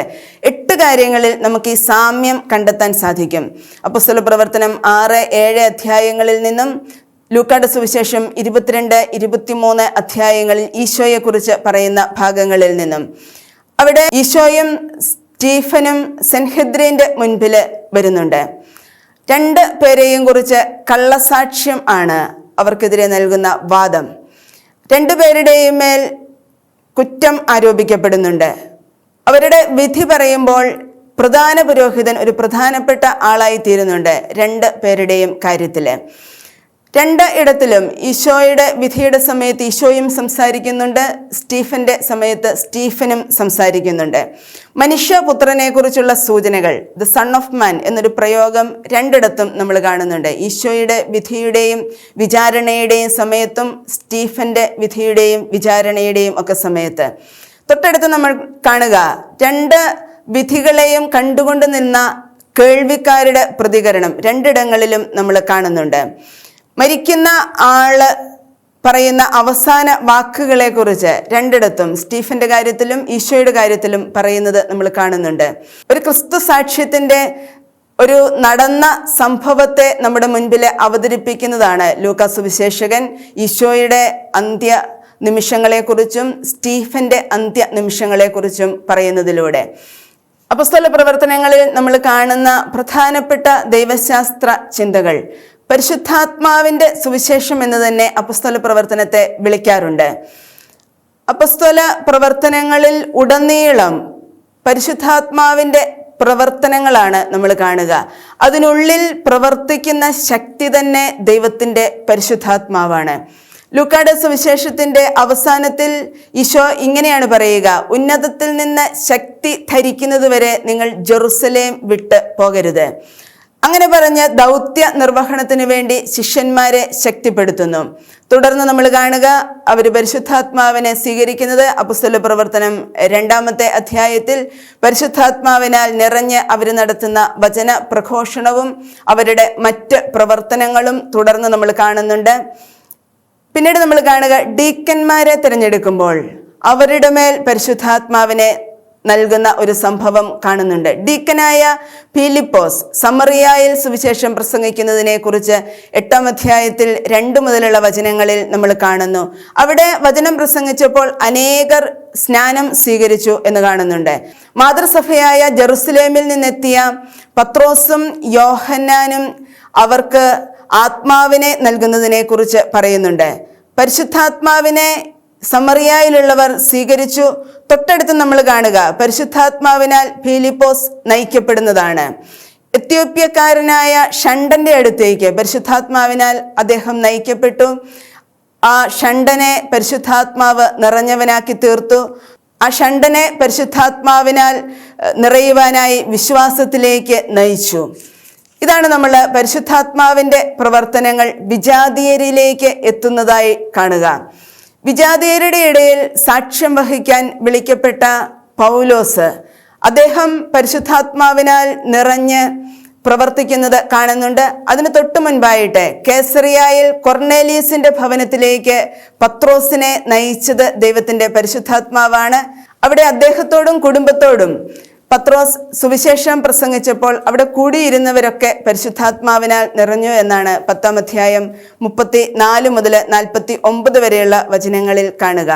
പിന്നീട് നമ്മൾ കാണുക 13 അധ്യായം മുതലുള്ള സ്ഥലത്ത് പൗലോസ്ലീഹായും ബാർണബാസും വിജാതീയരുടെ ഇടയിൽ സുവിശേഷം പ്രസംഗിക്കുമ്പോൾ അതിന് നിയോഗിക്കപ്പെട്ടത് തന്നെ പരിശുദ്ധാത്മാവിനാൽ നിറഞ്ഞാണ്. പ്രേക്ഷിത യാത്രയിൽ ഏഷ്യ മൈനറിൽ വചനം പ്രസംഗിക്കുന്നതിൽ നിന്ന് പൗലോസിനെ തടഞ്ഞത് ദൈവത്തിന്റെ പരിശുദ്ധാത്മാവാണ്. ഇത് നമ്മൾ 16-ാം അധ്യായം 6-7 വചനങ്ങളിൽ കാണുന്നുണ്ട്. കാരാഗ്രഹവാസവും പീഡനവും തന്നെ കാത്തിരിക്കുന്നു എന്ന ഒരു വെളിപാട് ദൈവത്തിന്റെ പരിശുദ്ധാത്മാവ് പൗലോസിന് നൽകുന്നുണ്ട്. 20-ാം അധ്യായം 23-ാമത്തെ വചനത്തിൽ ഇത് കാണുന്നു. ജെറുസലേം കൗൺസിലിൽ തീരുമാനമെടുക്കുമ്പോൾ അത് ദൈവത്തിന്റെ പരിശുദ്ധാത്മാവാണ് പ്രവർത്തിക്കുന്നത്. 15-ാം അധ്യായം 28-ാമത്തെ വചനത്തിൽ നമ്മൾ കാണുന്നു. ആത്മാവിനെ പന്തക്കുസ്തായിൽ ശിഷ്യ സമൂഹം സ്വീകരിച്ചു. അവരുടെ കൈവയ്പ് വഴി പ്രത്യേക ശുശ്രൂഷയ്ക്കായി നിയോഗിക്കപ്പെട്ട ഡീക്കന്മാർക്ക് പരിശുദ്ധാത്മാവിനെ ലഭിക്കുന്നു. അത് നമ്മൾ 6-ാം അധ്യായം 6-ാം വചനത്തിൽ കണ്ടു. തുടർന്ന് നമ്മൾ കാണുക, സാവുൾ അനനിയാസ് എന്ന ക്രിസ്തു ശിഷ്യന്റെ കൈവയ്പിലൂടെ പരിശുദ്ധാത്മാവിനെ സ്വീകരിച്ച് വചന ശുശ്രൂഷകനായി തീർന്നു. 9-ാം അധ്യായം 17-ാമത്തെ വചനത്തിൽ നമ്മൾ കാണുന്നു. പ്രേക്ഷിത യാത്രയ്ക്ക് പോകുമ്പോൾ പൗലോസിനും ബാർണബാസിനും അന്ത്യോക്യായിലെ സഭ ഉപവാസത്തോടും പ്രാർത്ഥനയോടും കൂടി കൈവയ്പ് നൽകുന്നതിനെ കുറിച്ച് നമ്മൾ 13-ാം അധ്യായം 3-ാം വചനത്തിൽ കാണുന്നുണ്ട്. എഫെസോസിലെ വിശ്വാസികൾക്ക് പൗലോസ്ലീഹ പരിശുദ്ധാത്മാവിന്റെ കൈവയ്പ് നൽകുന്നതിനെ കുറിച്ച് 19-ാം അധ്യായം 6-ാം വചനത്തിൽ നമ്മൾ കാണുന്നുണ്ട്.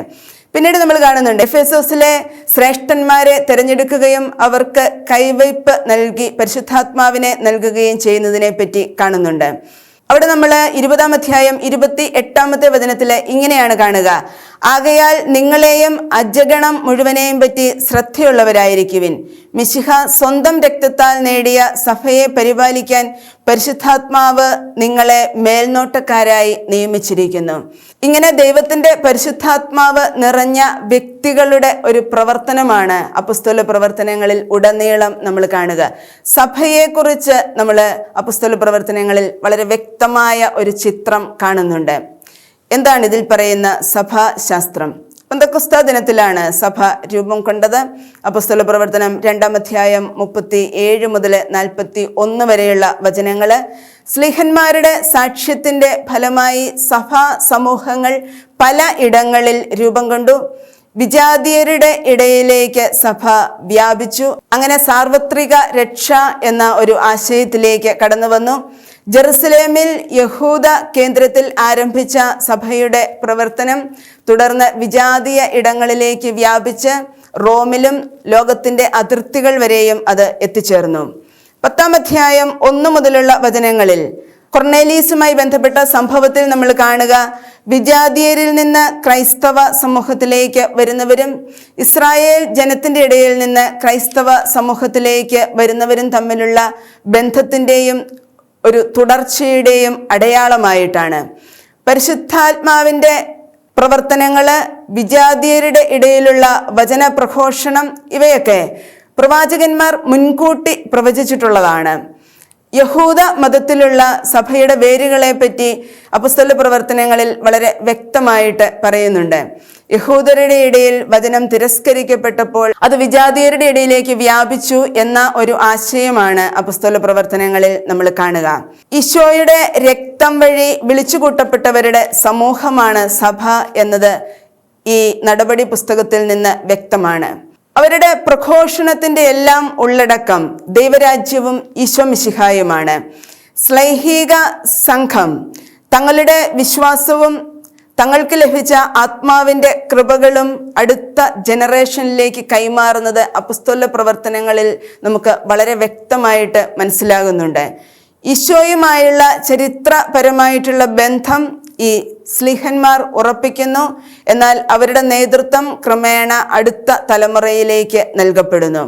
സഭയിലെ അംഗങ്ങളുടെ എണ്ണം വർദ്ധിക്കാൻ ദൈവവചനത്തിന്റെ പ്രചാരമാണ് കാരണമായത് എന്നതിന് അപ്പോസ്തല പ്രവർത്തനം 6-ാം അധ്യായം 7-ാം വചനം, 12-ാം അധ്യായം 24-ാം വചനം, 19-ാം അധ്യായം 20-ാം വചനം, ഇവിടെയെല്ലാം നമുക്ക് സാക്ഷ്യമുണ്ട്. വചന കേന്ദ്രീകൃതമായ ഒരു സഭാശാസ്ത്രമാണ് നമ്മൾ അപ്പോസ്തല പ്രവർത്തനങ്ങളിൽ കാണുക. അതുപോലെ തന്നെ പീഡനങ്ങളിലൂടെയാണ് സഭ വളർന്നത് എന്നതിന് അപ്പോസ്തല പ്രവർത്തനങ്ങളിൽ മതിയായ തെളിവുണ്ട്. നമ്മൾ മുൻപിൽ കണ്ട സ്തേഫാനോസിന്റെ ജീവിതം, ഈശോയുടെ നാമത്തിൽ സ്ലീഹന്മാര് പറയുകയും പഠിപ്പിക്കുകയും ചെയ്തപ്പോൾ അങ്ങനെ ചെയ്യരുത് എന്ന് ആദ്യമേ തന്നെ അവരുടെ പ്രസംഗത്തെ വിലക്കുന്നുണ്ട്. എന്നാൽ ശിഷ്യന്മാർ പറയുക, ഞങ്ങൾ കണ്ടതും കേട്ടതും പറയാതിരിക്കാൻ ഞങ്ങൾക്ക് സാധ്യമല്ല എന്നാണ് 4-ാം അധ്യായം 20-ാം വചനത്തില്. അങ്ങനെ അപ്പോസ്തല പ്രവർത്തനങ്ങൾ അവസാനിക്കുക പൗലോസ്ലീഹായുടെ റോമിലുള്ള വചന പ്രഘോഷണത്തിലൂടെയാണ്. 28-ാം അധ്യായം 31-ാം വചനത്തില് ഇങ്ങനെ നമ്മൾ വായിക്കുന്നു, പൗലോസ്ലീഹ ദൈവരാജ്യം പ്രസംഗിക്കുകയും കർത്താവായ യേശുക്രിസ്തുവിനെ കുറിച്ച് നിർബാധം ധൈര്യപൂർവം പഠിപ്പിക്കുകയും ചെയ്തു. ഇങ്ങനെ പറഞ്ഞുകൊണ്ട് ലൂക്കാ സുവിശേഷകൻ ഈ അപ്പോസ്തല പ്രവർത്തനം അവസാനിപ്പിക്കുമ്പോൾ അതിലൊരു പ്രത്യേക തരത്തിലുള്ള ക്ഷണം അടങ്ങിയിട്ടുണ്ട്. മിഷൻ തുടരുന്നതിനുള്ള വിളി സഭാസമൂഹത്തിൽ അംഗങ്ങളാകുന്ന നമുക്ക് ഓരോരുത്തർക്കും നൽകപ്പെട്ടിരിക്കുന്നു എന്ന സൂചനയോടുകൂടിയാണ് ലൂക്കാ സുവിശേഷകൻ നടപടി പുസ്തകം അവസാനിപ്പിക്കുക. ക്രിസ്തു ഭരമേൽപ്പിച്ച പ്രേക്ഷിത ദൗത്യം തുടരുകയാണല്ലോ സഭയുടെയും ദൗത്യം. വിശുദ്ധ ഗ്രന്ഥത്തിൽ പുതിയ നിയമത്തിൽ ആദ്യം എഴുതപ്പെട്ടത് പൗലോസ്ലീഹായുടെ ലേഖനങ്ങളാണ്. പൗലോസ്ലീഹായുടെ ലേഖനങ്ങളിൽ അജപാലനപരമായ ലേഖനങ്ങൾ ഒഴിച്ച് മറ്റെല്ലാ ലേഖനങ്ങളെയും കുറിച്ചാണ് നാം ഇന്ന് കാണുക. തൻ്റെ പ്രേക്ഷിത യാത്രയിൽ സ്ഥാപിക്കപ്പെട്ട ക്രിസ്തീയ സമൂഹങ്ങൾക്കോ സുവിശേഷത്തിൻ്റെ സഹപ്രവർത്തകരായിരുന്നവർക്കോ പൗലോസ്ലീഹ എഴുതുന്ന കത്തുകളാണ് ഈ ലേഖനങ്ങൾ എന്ന പേരിൽ അറിയപ്പെടുക. എന്തിനാണ് ഇത് എഴുതിയത്? അതിന് കൃത്യമായ കാരണങ്ങളുണ്ട്. അവരെ വിശ്വാസത്തിൽ നിലനിർത്തുന്നതിന്, വിശ്വാസത്തിൽ വളർത്തുന്നതിന്, അതിന് പ്രോത്സാഹിപ്പിക്കുക, തിരുത്തലുകൾ എന്തെങ്കിലും ഉണ്ടെങ്കിൽ അത് കൃത്യമായിട്ട് നൽകുക, അജപാലനപരമായിട്ടുള്ള നിർദ്ദേശങ്ങൾ നൽകുക, സഹനത്തിലും തെറ്റായ പ്രബോധനങ്ങളിലുമൊക്കെ അവർക്ക് ശക്തി പകരുക. ഇങ്ങനെയുള്ള ലക്ഷ്യങ്ങളോടുകൂടിയാണ് പൗലോസ്ലീഹായുടെ ലേഖനങ്ങൾ എഴുതപ്പെട്ടിട്ടുള്ളത്. പ്രധാനമായിട്ടും ഈ ലേഖനങ്ങളെല്ലാം AD 50-നും 65-നും ഇടയിലുള്ള കാലഘട്ടങ്ങളിൽ എഴുതപ്പെട്ടു എന്നാണ് പണ്ഡിതന്മാർ അഭിപ്രായപ്പെടുക. 13 ലേഖനങ്ങളാണ് പൗലോസ്ലീഹായുടെ പേരിൽ അറിയപ്പെടുക. പുതിയ നിയമ കാലത്തിലുള്ള ഒരു സാഹിത്യ രൂപമായിരുന്നു ലേഖന സാഹിത്യം എന്നത്. എന്താണ് ഈ ലേഖന സാഹിത്യം? പുരാതന കാലങ്ങളിൽ പേർഷ്യയിലും ഈജിപ്തിലും റോമിലും ഒക്കെ ഉപയോഗിച്ചിരുന്ന ഒരു സാഹിത്യ രീതിയാണ് കത്തുകൾ എഴുതുക എന്ന് പറയുക. കത്ത് എഴുതി അടിമകളുടെ കൈവശം അത് കൊടുത്ത് വിടുന്ന ഒരു രീതി അവരുടെ ഇടയിൽ ഉണ്ടായിരുന്നു. എഴുത്തും വായനയും ഒക്കെ എല്ലാവർക്കും അറിയില്ലാതിരുന്നത് കൊണ്ട് ഗുമസ്തന്മാരെ നിയമിച്ച് എഴുതുന്ന ഒരു രീതിയും അവരുടെ ഇടയിൽ നിലനിന്നിരുന്നു. റോമാലേഖനം 16-ാം അധ്യായം 22-ാമത്തെ വചനത്തിൽ നമ്മൾ കാണുന്നുണ്ട്, പോളിന്റെ എഴുത്തുകാരനായ തെർസിയൂസ് ആശംസ അറിയിക്കുന്നതിനെ കുറിച്ച് പറയുന്നത്, സ്വന്തം കൈപ്പടയിൽ എഴുതുന്നത് ആത്മബന്ധത്തെ സൂചിപ്പിക്കുന്നതാണ്. പൗലോസ്ലിഹായുടെ ചില ലേഖനങ്ങളിലെല്ലാം ഇങ്ങനെയുള്ള സൂചന നമ്മൾ കാണുന്നുണ്ട്. പുരാതന കാലത്ത് പ്രധാനമായിട്ടും 3 തരത്തിലുള്ള കത്തുകളായിരുന്നു ഉണ്ടായിരുന്നത്. ഒന്നാമത്തേത് സാഹിത്യേതര കത്തുകൾ. അത് വ്യക്തികൾ, കുടുംബാംഗങ്ങള്, സ്നേഹിതര് ഇവരൊക്കെ പരസ്പരം എഴുതുന്നത്, അല്ലെങ്കിൽ കച്ചവട സംബന്ധമായ കാര്യങ്ങൾക്ക് വേണ്ടി എഴുതുക, അല്ലെങ്കിൽ ഔദ്യോഗിക കാര്യങ്ങൾക്ക് വേണ്ടി എഴുതുക. ഇതിനെയാണ് സാഹിത്യേതര കത്തുകൾ എന്ന് വിളിച്ചിരുന്നത്. രണ്ടാമത്തേതാണ് നയതന്ത്രപരമായ കത്തുകൾ. രാഷ്ട്രീയ പ്രാധാന്യമുള്ള കത്തുകൾ ഭരണാധികാരികൾ പരസ്പരം കൈമാറുന്നതിനെയാണ് നയതന്ത്രപരമായ കത്തുകൾ എന്ന് പറയുക. മൂന്നാമത്തേതാണ് സാഹിത്യപരമായ കത്തുകൾ. വായനക്കാരെ ആകർഷിക്കുന്നതിന് വേണ്ടി എഴുതപ്പെട്ടിട്ടുള്ള കത്തുകളാണ് ഇത്. താത്വികമോ ധാർമ്മികമോ ആയ വിഷയങ്ങൾ ഇതിൽ പലപ്പോഴും ചർച്ച ചെയ്യപ്പെടുന്നു. ഇങ്ങനെയുള്ള മറ്റ് കത്തുകളും നമുക്ക് പുരാതന കാലങ്ങളിൽ കാണാൻ സാധിക്കും. സിസറോ, സെനേക്ക ഇവരുടെയൊക്കെ തത്വചിന്തകൾ ഈ കത്തുകളുടെ രൂപത്തിൽ നമുക്ക് കാണാൻ കഴിയും. ഇനി പൗലോസ്ലിഹായുടെ കത്തുകളുടെ പ്രത്യേകത എന്താണ്? അവയെല്ലാം ഒരു സാഹചര്യങ്ങളുടെ സൃഷ്ടിയാണ്. ഒരു പ്രത്യേക കാര്യം വന്നപ്പോൾ അത് എഴുതിയിട്ടുള്ളതാണ്. പ്രത്യേക ലക്ഷ്യത്തോടു കൂടി എഴുതിയിട്ടുള്ളതാണ്. ദൈവശാസ്ത്രപരമായ രേഖകളാണ് ഇവ. ദൈവശാസ്ത്രപരമായ വിഷയങ്ങളാണ് ഇതിൽ ചർച്ച ചെയ്യപ്പെടുക. ഇന്നത്തെ വായനക്കാർക്കും ഇത് സ്വീകാര്യമായ തരത്തിലുള്ള ജീവിക്കുന്ന ദൈവത്തെക്കുറിച്ചുള്ള പ്രതിപാദനങ്ങളാണല്ലോ പൗലോസ്ലിഹായുടെ കത്തുകളിലെല്ലാം നമ്മൾ കാണുക. പൗലോസ്ലിഹായുടെ ലേഖനങ്ങൾ സമാഹരിക്കുന്നതിൻ്റെ ഒരു ക്രമം, ഇന്ന് നമ്മൾ കാണുന്ന ഈ ഒരു ഓർഡറിൽ പൗലോസ്ലിഹായുടെ ലേഖനങ്ങൾ കാണുന്നതിൻ്റെ ഒരു ക്രമം സ്വീകർത്താക്കളുടെ പ്രാധാന്യം, ലേഖനങ്ങളുടെ ദൈർഘ്യം ഇവയുടെയൊക്കെ അടിസ്ഥാനത്തിലാണ്. AD 200 ഒരു പപ്പിറസ് രേഖയിൽ P46 നമ്മൾ പൗലോസ്ലിഹായുടെ ലേഖനങ്ങൾ ഇന്ന് ക്രമീകരിച്ചിരിക്കുന്ന രീതിയിലുള്ള ഒരു ക്രമം കാണുന്നുണ്ട്. അതിനു മുൻപിലെ പൗലോസ്ലിഹായുടെ 10 ലേഖനങ്ങളെ കുറിച്ച് നമ്മൾ മാർസിയന്റെ ഒരു രേഖയിൽ കാണുന്നുണ്ട്. പൗലോസ്ലിഹ തൻ്റെ ലേഖനങ്ങൾ ഓരോ സഭകളെ ഉദ്ദേശിച്ച് എഴുതുമ്പോഴും ആ പർട്ടിക്കുലർ സഭ മാത്രമല്ല, മറ്റ് സഭാ സമൂഹങ്ങളെയും അത് ഉദ്ദേശിക്കുന്നുണ്ട് എന്ന് ലേഖനത്തിനുള്ളിൽ തന്നെ പലപ്പോഴും പറയുന്നത് ഓരോ ലേഖനങ്ങളിലും നമ്മൾ വായിക്കാറുണ്ട്. വളരെയധികം പഠനങ്ങൾക്ക് ശേഷമാണ് പൗലോസ്ലിഹായുടെ ലേഖനങ്ങളെ 2ആയിട്ട് തിരിക്കുക. പൗലോസ്ലിഹായിൽ നിന്ന് നേരിട്ട് എഴുതിയിട്ടുള്ള ലേഖനങ്ങൾ, ഒതന്റിക് ആയിട്ടുള്ള ലേഖനങ്ങളെ പ്രോട്ടോ പൗളൈൻ ലെറ്റേഴ്സ് എന്നും, പൗലോസ്ലിഹായുടെ ശിഷ്യന്മാരോ അല്ലെങ്കിൽ പൗലോസ്ലിഹായുമായി ബന്ധപ്പെട്ട ഇടങ്ങളിൽ നിന്നോ ലഭിച്ചിട്ടുള്ള കത്തുകളെ ഡെട്രോ പൗളൈൻ ലെറ്റേഴ്സ് എന്നുമാണ് വിളിക്കുക. 7 ഈ പ്രോട്ടോ പൗളൈൻ ലെറ്റേഴ്സ്. അവ ഇവയാണ്: റോമാക്കാർക്കുള്ള ലേഖനം, 1ഉം 2ഉം കോറിന്തോസുകാർക്കുള്ള ലേഖനം, ഗലാത്യക്കാർക്കുള്ളത്, ഫിലിപ്പിയർക്കുള്ളത്, തെസ്സലോനിക്കക്കാർക്കുള്ള 1-ാം ലേഖനം, ഫിലേമോനുള്ള ലേഖനം. ഡെട്രോ പൗളൈൻ കത്തുകൾ പൗലോസ്ലിഹ തന്നെയാണ് എഴുതിയത് എന്നത് പൂർണ്ണമായിട്ടും ഉറപ്പില്ലാത്തവയാണ്.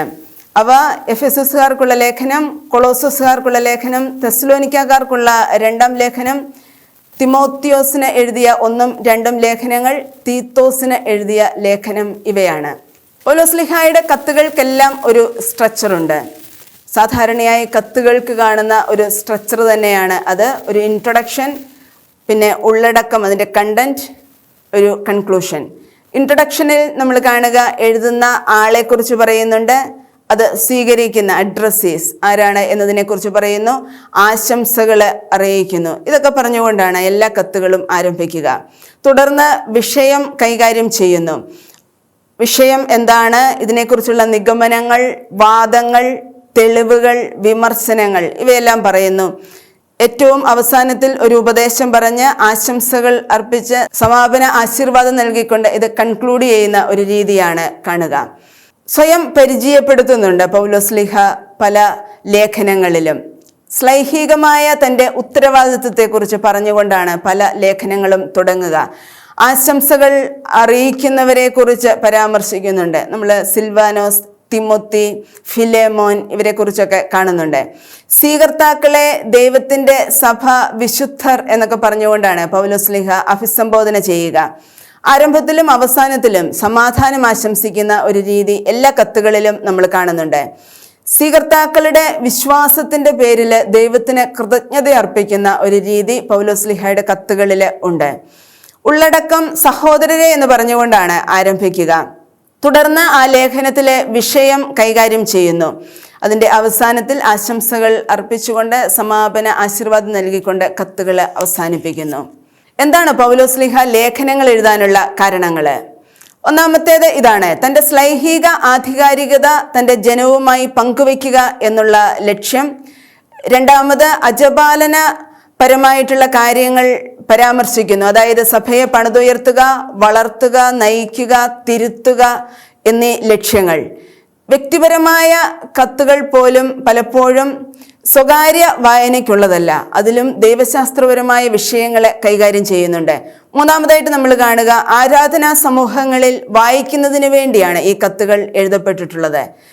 നാലാമത്, സഭാംഗങ്ങളുടെ പരസ്പര ബന്ധത്തെക്കുറിച്ച് ഇതിൽ എപ്പോഴും പരാമർശിക്കുന്നതായിട്ട് നമ്മൾ കാണുന്നുണ്ട്.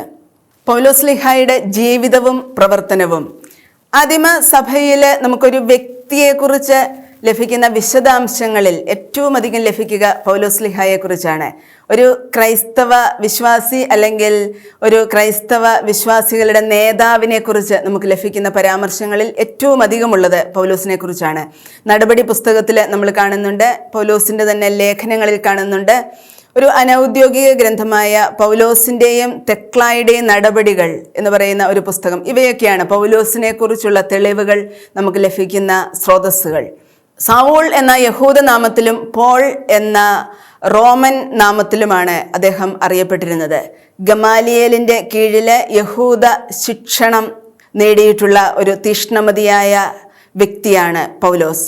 ഇങ്ങനെയുള്ള ഒരു പഠനത്തിലൂടെ പൗലോസ്ലീഹായ്ക്ക് യവന യഹൂദ ചിന്തകളെക്കുറിച്ചുള്ള ഒരു ധാരണ ലഭിച്ചിട്ടുണ്ട്. അത് പ്രകടിപ്പിക്കുന്നതിനുള്ള പ്രാവീണ്യം പൗലോസ്ലീഹായിൽ നമുക്ക് കാണാൻ സാധിക്കും. യഹൂദ വചന വിശകലനം നടത്താനുള്ള കഴിവ് പൗലോസ്ലീഹായ്ക്ക് ഈ പഠനത്തിലൂടെ ലഭിച്ചിട്ടുണ്ട്. എന്നാൽ പൗലോസ്ലീഹ ഉത്ഥിതനായ ക്രിസ്തുവിനെ ഒരു വെളിപാടിലൂടെ കണ്ടുമുട്ടിയതു മുതൽ പൗലോസിന്റെ ജീവിതത്തിൽ മാറ്റമുണ്ടാവുകയാണ്. അദ്ദേഹം വിജാതീയരുടെ അപ്പസ്തോലനായി തീർന്നു. ബെഞ്ചമിൻ ഗോത്രത്തിൽപ്പെട്ടയാളാണ്, ഫരിസേയനാണ് പൗലോസ്. ഗലാത്യ ലേഖനം 1-ാം അധ്യായം 17-ാം വചനത്തിന്റെ അടിസ്ഥാനത്തിൽ നമുക്ക് മനസ്സിലാക്കാൻ സാധിക്കും, മാനസാന്തരത്തിന് ശേഷം 3 വർഷത്തോളം പൗലോസ്ലീഹ അറേബ്യയിലായിരുന്നു. ഗലാത്യ ലേഖനത്തിൽ തന്നെ 1-ാം അധ്യായം 21-ാമത്തെ വചനത്തിൽ നിന്ന് നമുക്ക് മനസ്സിലാക്കാം 14 വർഷത്തോളം അദ്ദേഹം സിറിയ, കിലീക്കിയ തുടങ്ങിയ സ്ഥലങ്ങളിൽ പ്രവർത്തിച്ചിരുന്നു എന്നത്. 1-ാമത്തെ പ്രേക്ഷിത യാത്ര അദ്ദേഹം നടത്തിയത് സിറിയയിലെ അന്ത്യോക്യൻ സഭയുമായി ബന്ധപ്പെട്ട് പ്രവർത്തിച്ചിരുന്ന കാലഘട്ടത്തിലാണ്. 2-ാമത്തെ അദ്ദേഹത്തിന്റെ പ്രേക്ഷിത യാത്രയിൽ സിറിയ, ഏഷ്യ മൈനർ പ്രദേശങ്ങളിലെ സഭ അദ്ദേഹം സന്ദർശിക്കുന്നുണ്ട്. സീലാസ് ആയിരുന്നു അദ്ദേഹത്തിന്റെ സഹയാത്രികൻ. ലിസ്ട്രായിൽ വെച്ച് തിമോത്തി അദ്ദേഹത്തിന്റെ സഹയാത്രികനായി തീർന്നു. ഗലാത്യ, യവന നാടുകളായ ഫിലിപ്പി, തെസ്സലോനിക്ക, കോറിന്ത് എന്നീ സ്ഥലങ്ങളൊക്കെ സന്ദർശിക്കുന്നതും സഭ സ്ഥാപിക്കുന്നതും ഈ 2-ാമത്തെ പ്രേക്ഷിത യാത്രയിലാണ്. 3-ാമത്തെ യാത്ര എഫെസോസ് കേന്ദ്രീകരിച്ചിട്ടുള്ളതാണ്. ആ കാലഘട്ടത്തിലാണ് നിരവധി അപകടങ്ങള്, സമൂഹങ്ങളിലെ പ്രശ്നങ്ങൾ കൈകാര്യം ചെയ്യുന്നത്, ധനശേഖരണം നടത്തുന്നത്, ഇതൊക്കെ നമ്മൾ കാണുക. ജെറുസലേമിലെ അദ്ദേഹത്തിന്റെ സഹനം, കേസറിയയിലെ തടവിൽ കഴിഞ്ഞ ആ ഒരു കാലം, തുടർന്ന് റോമിലേക്ക് പോയത്, ഇതൊക്കെയാണ് 3-ാം പ്രേക്ഷിത യാത്രയിൽ നമ്മൾ കാണുക. മാനസാന്തരത്തിന് ശേഷം അദ്ദേഹം മുൻപ് ഉണ്ടായിരുന്നതിൽ നിന്ന് വിപരീതമായി സഭയെക്കുറിച്ചുള്ള തീഷ്ണതയോടുകൂടി സഭയ്ക്ക് വേണ്ടി പ്രവർത്തിച്ചു എന്നത് അദ്ദേഹത്തിൻ്റെ ജീവിതത്തിൽ നിന്ന് നമുക്ക് മനസ്സിലാകുന്ന ഒരു കാര്യമാണ്. പ്രേക്ഷിത പര്യടനങ്ങളിൽ അദ്ദേഹത്തെ ഒരു മികച്ച അജപാലകനാക്കി നമ്മുടെ മുൻപിൽ അവതരിപ്പിക്കുന്നു.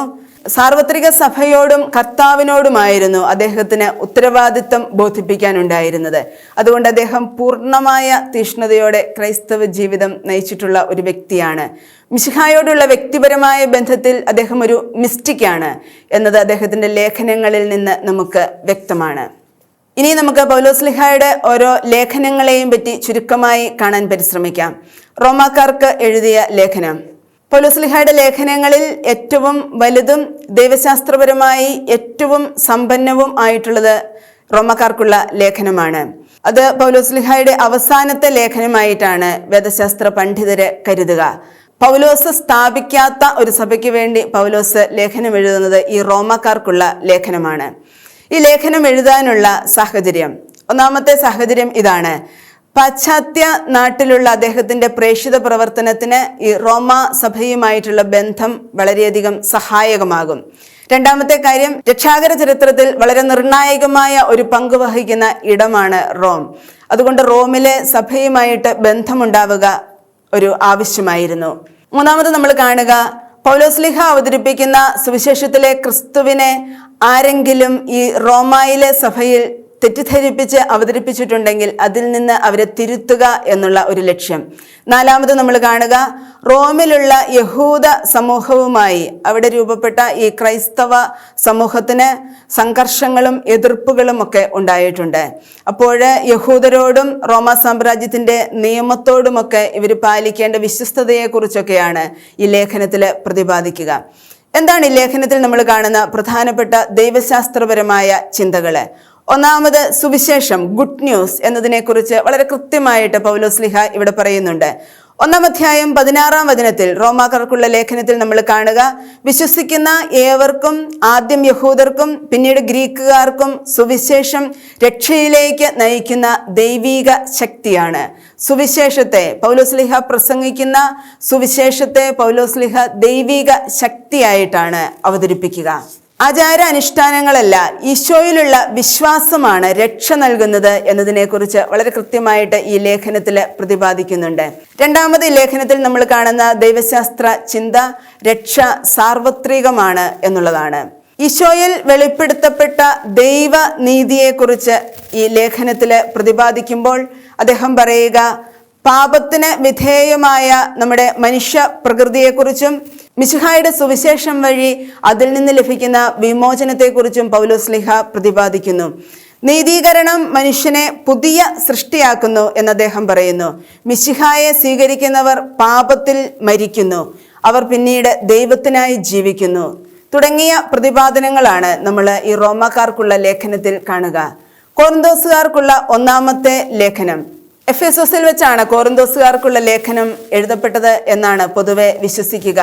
കൊറിന്ത് എന്ന് പറയുന്ന സ്ഥലം BC 44 ജൂലിയസ് സീസർ റോമ സാമ്രാജ്യത്തിന് വേണ്ടി പിടിച്ചടക്കിയിട്ടുള്ള ഒരു നഗരമാണ്.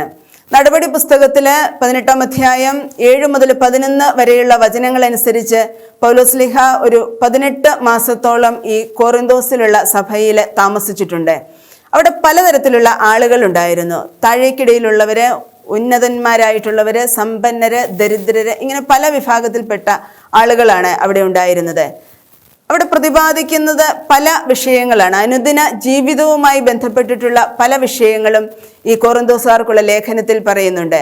ദൈവാരാധനയെക്കുറിച്ച്, സമൂഹ ജീവിതത്തിലും ദൈവാരാധനയിലും ഈ സഭയിൽ വന്നുപോയിട്ടുള്ള അപചയങ്ങളെക്കുറിച്ച് കൊറിന്തോസുകാർക്കുള്ള 1-ാം ലേഖനത്തിൽ പറയുന്നുണ്ട്.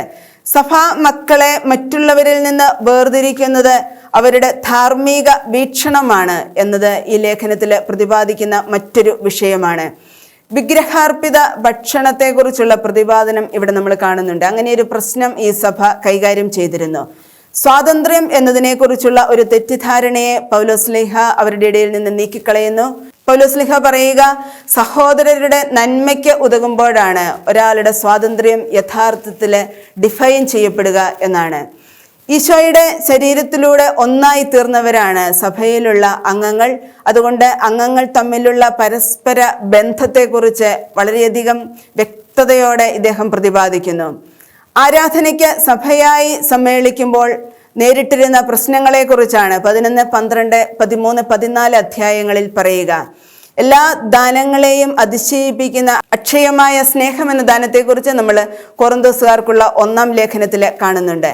പാവങ്ങളെ സഹായിക്കേണ്ടതിനെക്കുറിച്ചും മാതൃസഭയോട് ഉണ്ടായിരിക്കേണ്ട ബന്ധത്തെക്കുറിച്ചും പറഞ്ഞുകൊണ്ടാണ് ഈ ലേഖനം അവസാനിപ്പിക്കുക. അടുത്തതായിട്ട് നമ്മൾ കാണുക കൊറിന്തോസുകാർക്കുള്ള 2-ാമത്തെ ലേഖനമാണ്. പൗലോസ്ലിഹായുടെ ലേഖനങ്ങളിൽ ഏറ്റവും വ്യക്തിപരമായ ഒരു ലേഖനമാണ് കൊറിന്തോസുകാർക്കുള്ള 2-ാമത്തെ ലേഖനം. ഇവിടെ അവതരിപ്പിക്കപ്പെടുന്ന ഒരു വിഷയം തൻ്റെ ശ്ലൈഹിക അധികാരത്തെക്കുറിച്ച് പൗലോസ്ലിഹ ഊന്നി പറയുന്നുണ്ട്. അദ്ദേഹത്തിന് മിശിഹായോടുള്ള പ്രതിബദ്ധതയെക്കുറിച്ച് ഒക്കെ പറയുന്നു. കൊറിന്തോസിലെ സഭയ്ക്കും അക്കായയിലെ സഭയ്ക്കും വായിക്കുന്നതിന് വേണ്ടിയാണ് ഈ രണ്ടാമത്തെ ലേഖനം എഴുതപ്പെട്ടിട്ടുള്ളത്. ഒന്നാമത്തെ ലേഖനത്തിലൂടെ സഭയിലെ കുറച്ചെല്ലാം മാറ്റങ്ങൾ ഉണ്ടായിട്ടുണ്ട്. ഇവിടെ അബദ്ധ പ്രബോധനങ്ങൾ ഒരു പ്രശ്നമായിരുന്നു കൊറിന്തോസിലെ സഭയിലെ. പൗലോസിനെതിരായിട്ടും ഈ അബദ്ധ പ്രബോധകര് പ്രചരണം നടത്തിയിരുന്നു. അവിടെ പൗലോസ്ലിഹ പറയുക, പൗലോസ്ലിഹായുടെ അപ്പസ്റ്റോലിക് ഒതന്റിസിറ്റി, ശ്ലൈഹിക ആധികാരികതയെക്കുറിച്ച് ഊന്നിപ്പറയാനായിട്ട് അദ്ദേഹം പരിശ്രമിക്കുന്നു. ക്ലേശങ്ങൾക്കും ഒപ്പം മഹത്വവും അപ്പസ്തോലിക വൃത്തിയുടെ ഭാഗമാണ് എന്നത് പൗലോസ്ലിഹ ഈ ലേഖനത്തിൽ പറയുന്നുണ്ട്. അപ്പസ്തോലനാകാൻ പൗലോസിനെ വിളിച്ചത് ദൈവം തന്നെയാണ്. ഉത്ഥിതനായ ക്രിസ്തുവാണ് ഇന്നും സഭയിൽ പ്രവർത്തിക്കുന്നതും തന്നിൽ പ്രവർത്തിക്കുന്നതും. ആത്മാവ് വഴിയാണ്, ഉത്ഥിതൻ നൽകുന്ന ആത്മാവിൻ്റെ ശക്തി കൊണ്ടാണ് താൻ പ്രവർത്തിക്കുന്നത് എന്ന് അദ്ദേഹം ഊന്നി പറയുന്നു. ദൈവകൃപയാണ് അപ്പസ്തോലന്മാരുടെയും സമൂഹത്തിൻ്റെയും ഒക്കെ അസ്തിത്വത്തിൻ്റെ നിദാനം. കർത്താവിൻ്റെ രണ്ടാം വരവിന് ഒരുങ്ങുക എന്ന ഉപദേശത്തോടു കൂടിയാണ് ഈ ലേഖനം അവസാനിപ്പിക്കുക. ഗലാത്യക്കാർക്ക് എഴുതിയ ലേഖനം. ആധുനിക തുർക്കിയുടെ ഭാഗമാണ് ഗലാത്യ എന്ന് പറയുന്ന റോമൻ പ്രവിശ്യ. എഫെസോസിലോ മാസിഡോണിയയിലോ വെച്ച് എഴുതപ്പെട്ടതായിരിക്കാം ഈ ലേഖനം എന്നാണ് പൊതുവെ പറയുക. ഈ ഗ്രന്ഥത്തിൽ നിന്ന് വ്യക്തമാകുന്ന ഒരു കാര്യം, സമൂഹത്തിൽ കൂടുതലുമുള്ളത് വിജാതീയരിൽ നിന്നും ക്രൈസ്തവ വിശ്വാസത്തിലേക്ക് കടന്നു വന്നിട്ടുള്ളവരാണ്. പൗലോസ്ലിഹ ഇല്ലാത്തപ്പോൾ യഹൂദ മതത്തിൽ നിന്നും ക്രൈസ്തവ മതം സ്വീകരിച്ച ആളുകളെ അവിടം സന്ദർശിക്കുകയും അവരുടെ പ്രബോധനങ്ങൾ വഴി ഈ സഭയിലെ ചില ആശയക്കുഴപ്പങ്ങൾ ഉണ്ടാവുകയും ചെയ്തു. അദ്ദേഹം പറയുക, തൻ്റെ സുവിശേഷ പ്രഘോഷണത്തിൻ്റെ ഫലമായി ക്രിസ്തുവിൻ്റെ യഥാർത്ഥ സുവിശേഷത്തിൽ വിശ്വസിച്ചവരാണ് ഗലാത്യയിലെ സഭാ സമൂഹം. യഹൂദ മതത്തിൽ നിന്ന് ക്രൈസ്തവ മതം സ്വീകരിച്ച ഈ ആളുകൾ പറയുക, യഹൂദ മതത്തിലെ ആചാരങ്ങൾ ഇവരും പാലിക്കണമെന്നാണ്. പരിച്ഛേദനം സ്വീകരിക്കുക, മോശയുടെ നിയമം അനുസരിക്കുക എന്നൊക്കെ. അപ്പോൾ പൗലോസ്ലിഹ അതിനെതിരെ ആണ് ഈ ലേഖനത്തിൽ പറയുക. പൗലോസ്ലിഹ ഈ ലേഖനത്തിൽ ഓർമ്മിപ്പിക്കുന്നുണ്ട്, നിയമത്തിലൂടെയല്ല ക്രിസ്തുവിലുള്ള വിശ്വാസത്തിലൂടെയാണ് നമുക്ക് രക്ഷ ലഭിക്കുക എന്ന്. പൗലോസ്ലിഹ എഫെസോസുകാർക്ക് എഴുതിയ ലേഖനം. 2-3 പ്രേക്ഷിത യാത്രകളിലെ നീണ്ട ഒരു കാലഘട്ടത്തിൽ എഫെസോസിൽ പൗലോസ്ലിഹ താമസിച്ചിട്ടുണ്ട്. പൗലോസ്ലിഹ തടവിലായിരിക്കുമ്പോൾ, അല്ലെങ്കിൽ ഗ്രന്ഥകാരൻ തടവിലായിരിക്കുമ്പോൾ എഴുതപ്പെട്ടിട്ടുള്ള ഒരു ലേഖനമാണ് ഈ എഫെസോസുകാർക്കുള്ള ലേഖനം. എഫെസോസിൽ മാത്രമല്ല, ഏഷ്യയിലെ സഭകളിലെല്ലാം വായിക്കുന്നതിന് വേണ്ടിയാണ് ഇത് എഴുതപ്പെട്ടത്. ഏതെങ്കിലും നിലപാടുകളെ എതിർക്കുന്നതിന് വേണ്ടി എഴുതിയിട്ടുള്ളതല്ല ഈ ലേഖനം. കൊളോസോസുകാർക്കുള്ള ലേഖനവുമായിട്ട് എഫെസോസുകാർക്കുള്ള ലേഖനത്തിന് വളരെയധികം അടുത്ത ബന്ധമുണ്ട്. ഈ ലേഖനത്തിലാണ് സഭയെക്കുറിച്ച് വളരെ മനോഹരമായ ആശയങ്ങൾ നമ്മൾ കാണുക. ഈ ലേഖനത്തിൽ കാണുന്ന പ്രധാനപ്പെട്ട ചിന്തകളിൽ ഒന്നാമത്തേത് ദൈവത്തിൻ്റെ അധികാരത്തെക്കുറിച്ച് പൗലോസ്ലിഹ പറയുന്നുണ്ട്. ഇവിടെ ലേഖനകർത്താവ് പറയുക, പ്രപഞ്ച ചിത്രത്തിന് 3 തട്ടുകളാണ്, 3 നിലകളാണുള്ളത്. അതിലെ ഒന്നാമത്തേത്, ഏറ്റവും മുകളിലുള്ളത് സ്വർഗീയ മേഖല. അവിടെ ദൈവവും മിശിഹായും ഒക്കെ സിംഹാസനത്തിൽ ആയിരിക്കുന്നു. രണ്ടാമത്തേത് യുഗങ്ങൾ, മാലാഖമാർ, പൈശാചിക ശക്തികൾ ഇവ. മൂന്നാമത്തേതിലാണ് മനുഷ്യരുടെ ലോകം നമ്മൾ കാണുക. സകലവും ഒന്നിപ്പിച്ച് ക്രിസ്തുവിൽ കൊണ്ടുപോവുക. അങ്ങനെ ഒരു മഹത്വീകൃത മിശിഹ വിജ്ഞാനീയത്തെക്കുറിച്ചാണ് ഈ ലേഖനത്തിൽ നമ്മൾ കാണുക. രണ്ടാമതായിട്ട് നമ്മൾ ഇതിൽ കാണുന്ന ഒരു ആശയം സഭാവിജ്ഞാനീയം വളരെ മനോഹരമായിട്ട് ഇതിൽ അവതരിപ്പിക്കുന്നു. സഭ മിശിഹായുടെ ശരീരമാണ് എന്നൊരാശയം ഈ ലേഖനത്തിൽ നമ്മൾ കാണുന്നുണ്ട്. യഹൂദരും വിജാതീയരും ഒന്നിച്ചു ചേരുമ്പോഴാണ് സഭ അതിൻ്റെ പൂർണ്ണതയിലേക്ക് എത്തിച്ചേരുക. സഭ അതിൻ്റെ പൂർണ്ണതയിലേക്ക് യാത്ര ചെയ്തുകൊണ്ടിരിക്കുകയാണ്. അതിൻ്റെ മൂലക്കല്ല് രക്ഷകനായ മിശിഹായാണ്. പൗലോസ്ലിഹ ഫിലിപ്പിയിലെ സഭയ്ക്ക് എഴുതിയ ലേഖനം. മിശിഹായുമായി ഗാഢബന്ധം പുലർത്തുന്ന ഒരു മിസ്റ്റിക്കായിട്ടാണ് പൗലോസ്ലിഹായെ ഈ ഫിലിപ്പിയ ലേഖനത്തിൽ നമുക്ക് കാണാൻ കഴിയുക. പൗലോസുമായി വളരെ ഹൃദയപൂർവമായ ഒരു ബന്ധം പുലർത്തിയിരുന്ന സഭാ സമൂഹമായിരുന്നിരിക്കണം ഫിലിപ്പിയിലെ സഭ. തടവിലായിരിക്കുമ്പോഴാണ് ഈ ലേഖനം എഴുതപ്പെട്ടിട്ടുള്ളത്.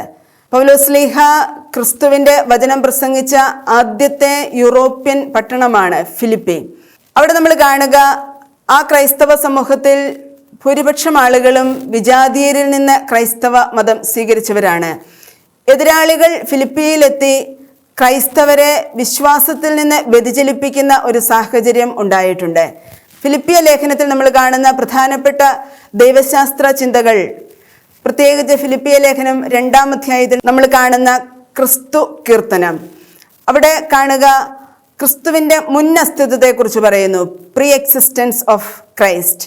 തുടർന്ന് നമ്മൾ കാണുക, അതിൽ നിന്ന് ക്രിസ്തു മനുഷ്യനായത്, ഈ മനുഷ്യാവതാരത്തിൽ നടന്ന ശൂന്യവൽക്കരണം, കുരിശുമരണം വരെ എത്തി നിൽക്കുന്ന അനുസരണം, ഈ താഴ്മയിൽ നിന്ന് അടുത്തപടിയായിട്ട് ദൈവം ക്രിസ്തുവിനെ ഉയർത്തി മഹത്വപ്പെടുത്തി എന്ന് കാണുന്നു. ക്രിസ്തു സ്വയം ഏറ്റെടുത്തതാണ് ഈ ശൂന്യവൽക്കരണം. എന്നിട്ട് ക്രൈസ്തവ ജീവിതത്തെക്കുറിച്ച് സ്ലിഹ പറയുകയാണ്. അദ്ദേഹം പറയുക, ക്രൈസ്തവ ജീവിതവും സഹനം നിറഞ്ഞതാണ്. സഹനത്തിലും സന്തോഷത്തോടു കൂടി ആയിരിക്കുവാൻ ക്രിസ്തുവിൻ്റെ സഹനവും കുരിശുമരണവും നമുക്കൊരു മാതൃകയാണ്. ക്രൈസ്തവരും ഈ ശൂന്യവൽക്കരണത്തിൻ്റെ പാതയിലൂടെയാണ് സഞ്ചരിക്കേണ്ടത്. ദൈവത്തെ പ്രാപിക്കുക എന്ന ലക്ഷ്യത്തോടുകൂടി ഈ പാതയിലൂടെ സഞ്ചരിക്കാനാണ് എല്ലാ ക്രൈസ്തവരും വിളിക്കപ്പെട്ടിരിക്കുക. പൗലോസ്ലീഹ കൊളോസോസുകാർക്ക് എഴുതിയ ലേഖനം എഫേസ്യ ലേഖനവുമായി വളരെയധികം സാമ്യമുള്ള ഒരു ലേഖനമാണ് കൊളോസോസുകാർക്കുള്ള ലേഖനം. പോളും തിമോത്തിയോസും കൂടിയാണ് ഇത് എഴുതിയത് എന്ന് പറയുന്നുണ്ട്. പൗലോസ്ലീഹ ബന്ധനസ്ഥനായിരിക്കുമ്പോൾ എഴുതപ്പെട്ടിട്ടുള്ള ഒരു ലേഖനമാണിത്. വിജാതീയരിൽ നിന്ന് ക്രൈസ്തവ മതം സ്വീകരിച്ചവരാണ് ഈ സമൂഹത്തിൽ ഭൂരിപക്ഷം ആളുകളും. ഇവിടെ നമ്മൾ കാണുന്ന ദൈവശാസ്ത്രം മിശിഹ ഏകരക്ഷകനാണ് എന്ന ആശയത്തെ വളരെയധികം വിശദീകരിക്കുന്നുണ്ട്. എതിരാളികൾ രക്ഷയ്ക്ക് മിശിഹ മാത്രം പോരാ എന്നൊരു പഠനം അവരുടെ ഇടയിൽ നടത്തിയിട്ടുണ്ട്. അതുകൊണ്ടാണ് മിശിഹ ഏക രക്ഷകനാണ് എന്നതിനെക്കുറിച്ച് പ്രതിപാദിക്കുക. മിശിഹ ജ്ഞാനത്തിൻ്റെ നിറവായതുകൊണ്ട് മറ്റൊന്നിനെയും നാം ആശ്രയിക്കേണ്ടതില്ല, ക്രൈസ്തവർ തേടേണ്ടതില്ല. വിശ്വാസികൾക്ക് യുഗാന്ത്യം മാമോദീസായിലൂടെ ആരംഭിച്ചു കഴിഞ്ഞു. ഇങ്ങനെയുള്ള ഒരു യുഗാന്ത്യ ദർശനമാണ് നമ്മളിൽ കൊളോസ്യ ലേഖനത്തിൽ കാണുക. തെസ്സലോനിക്കക്കാർക്ക് പൗലോസ്ലീഹ എഴുതിയ 1-ാമത്തെ ലേഖനം ഇതാണല്ലോ വിശുദ്ധ ഗ്രന്ഥത്തിൽ പുതിയ നിയമത്തിൽ ആദ്യമായി എഴുതപ്പെട്ട പുസ്തകം. ക്രിസ്തു രണ്ടാമത് വരുന്നതിന് മുൻപ് മരിച്ചവരെ കുറിച്ചുള്ള ഒരു ഉത്കണ്ഠ ആ സഭാസമൂഹത്തിൽ നിലനിന്നിരുന്നു. ഇങ്ങനെ ക്രിസ്തുവിൻ്റെ 2-ാം വരവുമായിട്ട് ബന്ധപ്പെട്ടിട്ടുള്ള ഒരു പഠനമാണ് തെസ്സലോനിക്കക്കാർക്കുള്ള 1-ാം ലേഖനത്തിൽ നമ്മൾ കാണുക. കൊറിന്തോസിലെ അദ്ദേഹത്തിൻ്റെ സഹപ്രവർത്തകരായിരുന്ന സിൽവാനോസ്, തിമോത്തി ഇവരെക്കുറിച്ചുള്ള പ്രതിപാദനങ്ങൾ ഈ ലേഖനത്തിൽ നമ്മൾ കാണുന്നുണ്ട്. ഫിലിപ്പിയിൽ നിന്നാണ് പൗലോസ്ലീഹ തെസ്സലോനിക്കായിൽ എത്തിച്ചേർന്ന് സഭ സ്ഥാപിക്കുക. പൗലോസിന് തെസ്സലോനിക്കായിലെ സഭയെക്കുറിച്ച് വളരെയധികം ഉത്കണ്ഠകൾ ഉണ്ടായിരുന്നു. ദൈവശാസ്ത്രപരമായ പല പ്രശ്നങ്ങളും ഈ സഭയെ അലട്ടിയിരുന്നു. കർത്താവിൻ്റെ 2-ാം വരവിന് മുമ്പ് സഭയിൽ മരിച്ച അംഗങ്ങളെപ്പറ്റി ഉള്ള ഒരു ഉത്കണ്ഠ അവിടെ ജീവിച്ചിരിക്കുന്ന ആളുകളുടെ ഇടയിൽ ഉണ്ടായിരുന്നു. അതുകൊണ്ടാണ് പൗലോസ്ലീഹ ഇവിടെ പറയുക, കർത്താവിനോട് കൂടിയായിരിക്കുക എന്ന ഒരു ലക്ഷ്യമാണ് യഥാർത്ഥത്തിൽ ക്രൈസ്തവ ജീവിതത്തിൽ നാം നിറവേറ്റേണ്ടത്. എങ്ങനെ 2-ാം വരവ് സംഭവിക്കും എന്നോർത്ത് നമ്മൾ വിഷമിക്കുകയോ 2-ാം വരവിനായിട്ട് അങ്ങനെ കാത്തിരിക്കുകയോ ചെയ്യേണ്ട ആവശ്യമില്ല. ക്രൈസ്തവർ എപ്പോഴും കാത്തിരിക്കേണ്ട ആളുകളാണ്, ക്രിസ്തുവിനെ കാത്തിരിക്കുക. ഇന്നത്തെ ക്ലേശങ്ങൾക്ക് യുഗാന്ത്യത്തിൽ നമുക്ക് പ്രതിഫലം ലഭിക്കും എന്ന ഒരു ആശയം ഈ ലേഖനത്തിൽ നമ്മൾ കാണുന്നുണ്ട്. തെസ്സലോനിക്കായിലെ സഭയ്ക്ക് എഴുതിയ 2-ാമത്തെ ലേഖനം 1-ാമത്തെ തെസ്സലോനിക്കക്കാർക്കുള്ള ലേഖനവുമായി നല്ല അടുത്ത ബന്ധമുള്ള ഒരു ലേഖനമാണ് ഈ 2-ാമത്തെ ലേഖനവും. എന്നാൽ 1-ാമത്തെ ലേഖനത്തിൽ പറയുന്നതിൽ നിന്ന് വിഭിന്നമായിട്ടുള്ള ഒരു യുഗാന്ത്യ ചിന്തയാണ് തെസ്സലോനിക്കക്കാർക്കുള്ള 2-ാം ലേഖനത്തിൽ നമ്മൾ കാണുക. ഇവിടെ പറയുക, കർത്താവിൻ്റെ 2-ാമത്തെ വരവിന് മുമ്പായി തിന്മയുടെ ശക്തി ഈ ലോകത്തിൽ പ്രത്യക്ഷപ്പെടും. തിന്മ ഇപ്പോൾ തന്നെ ഇവിടെ സന്നിഹിതമാണ്. യുഗാന്ത്യത്തെ ജാഗ്രതയോടുകൂടി കാത്തിരിക്കുക. അങ്ങനെ തിന്മയ്ക്ക് ഒരു വിധി ഉണ്ടാകാനുള്ള സാധ്യതയുണ്ട്. അതുകൊണ്ട് ദൈവവിശ്വാസത്തിൽ നിലനിൽക്കുക. ഇതാണ് ഈ ലേഖനത്തിൽ നമ്മൾ കാണുക.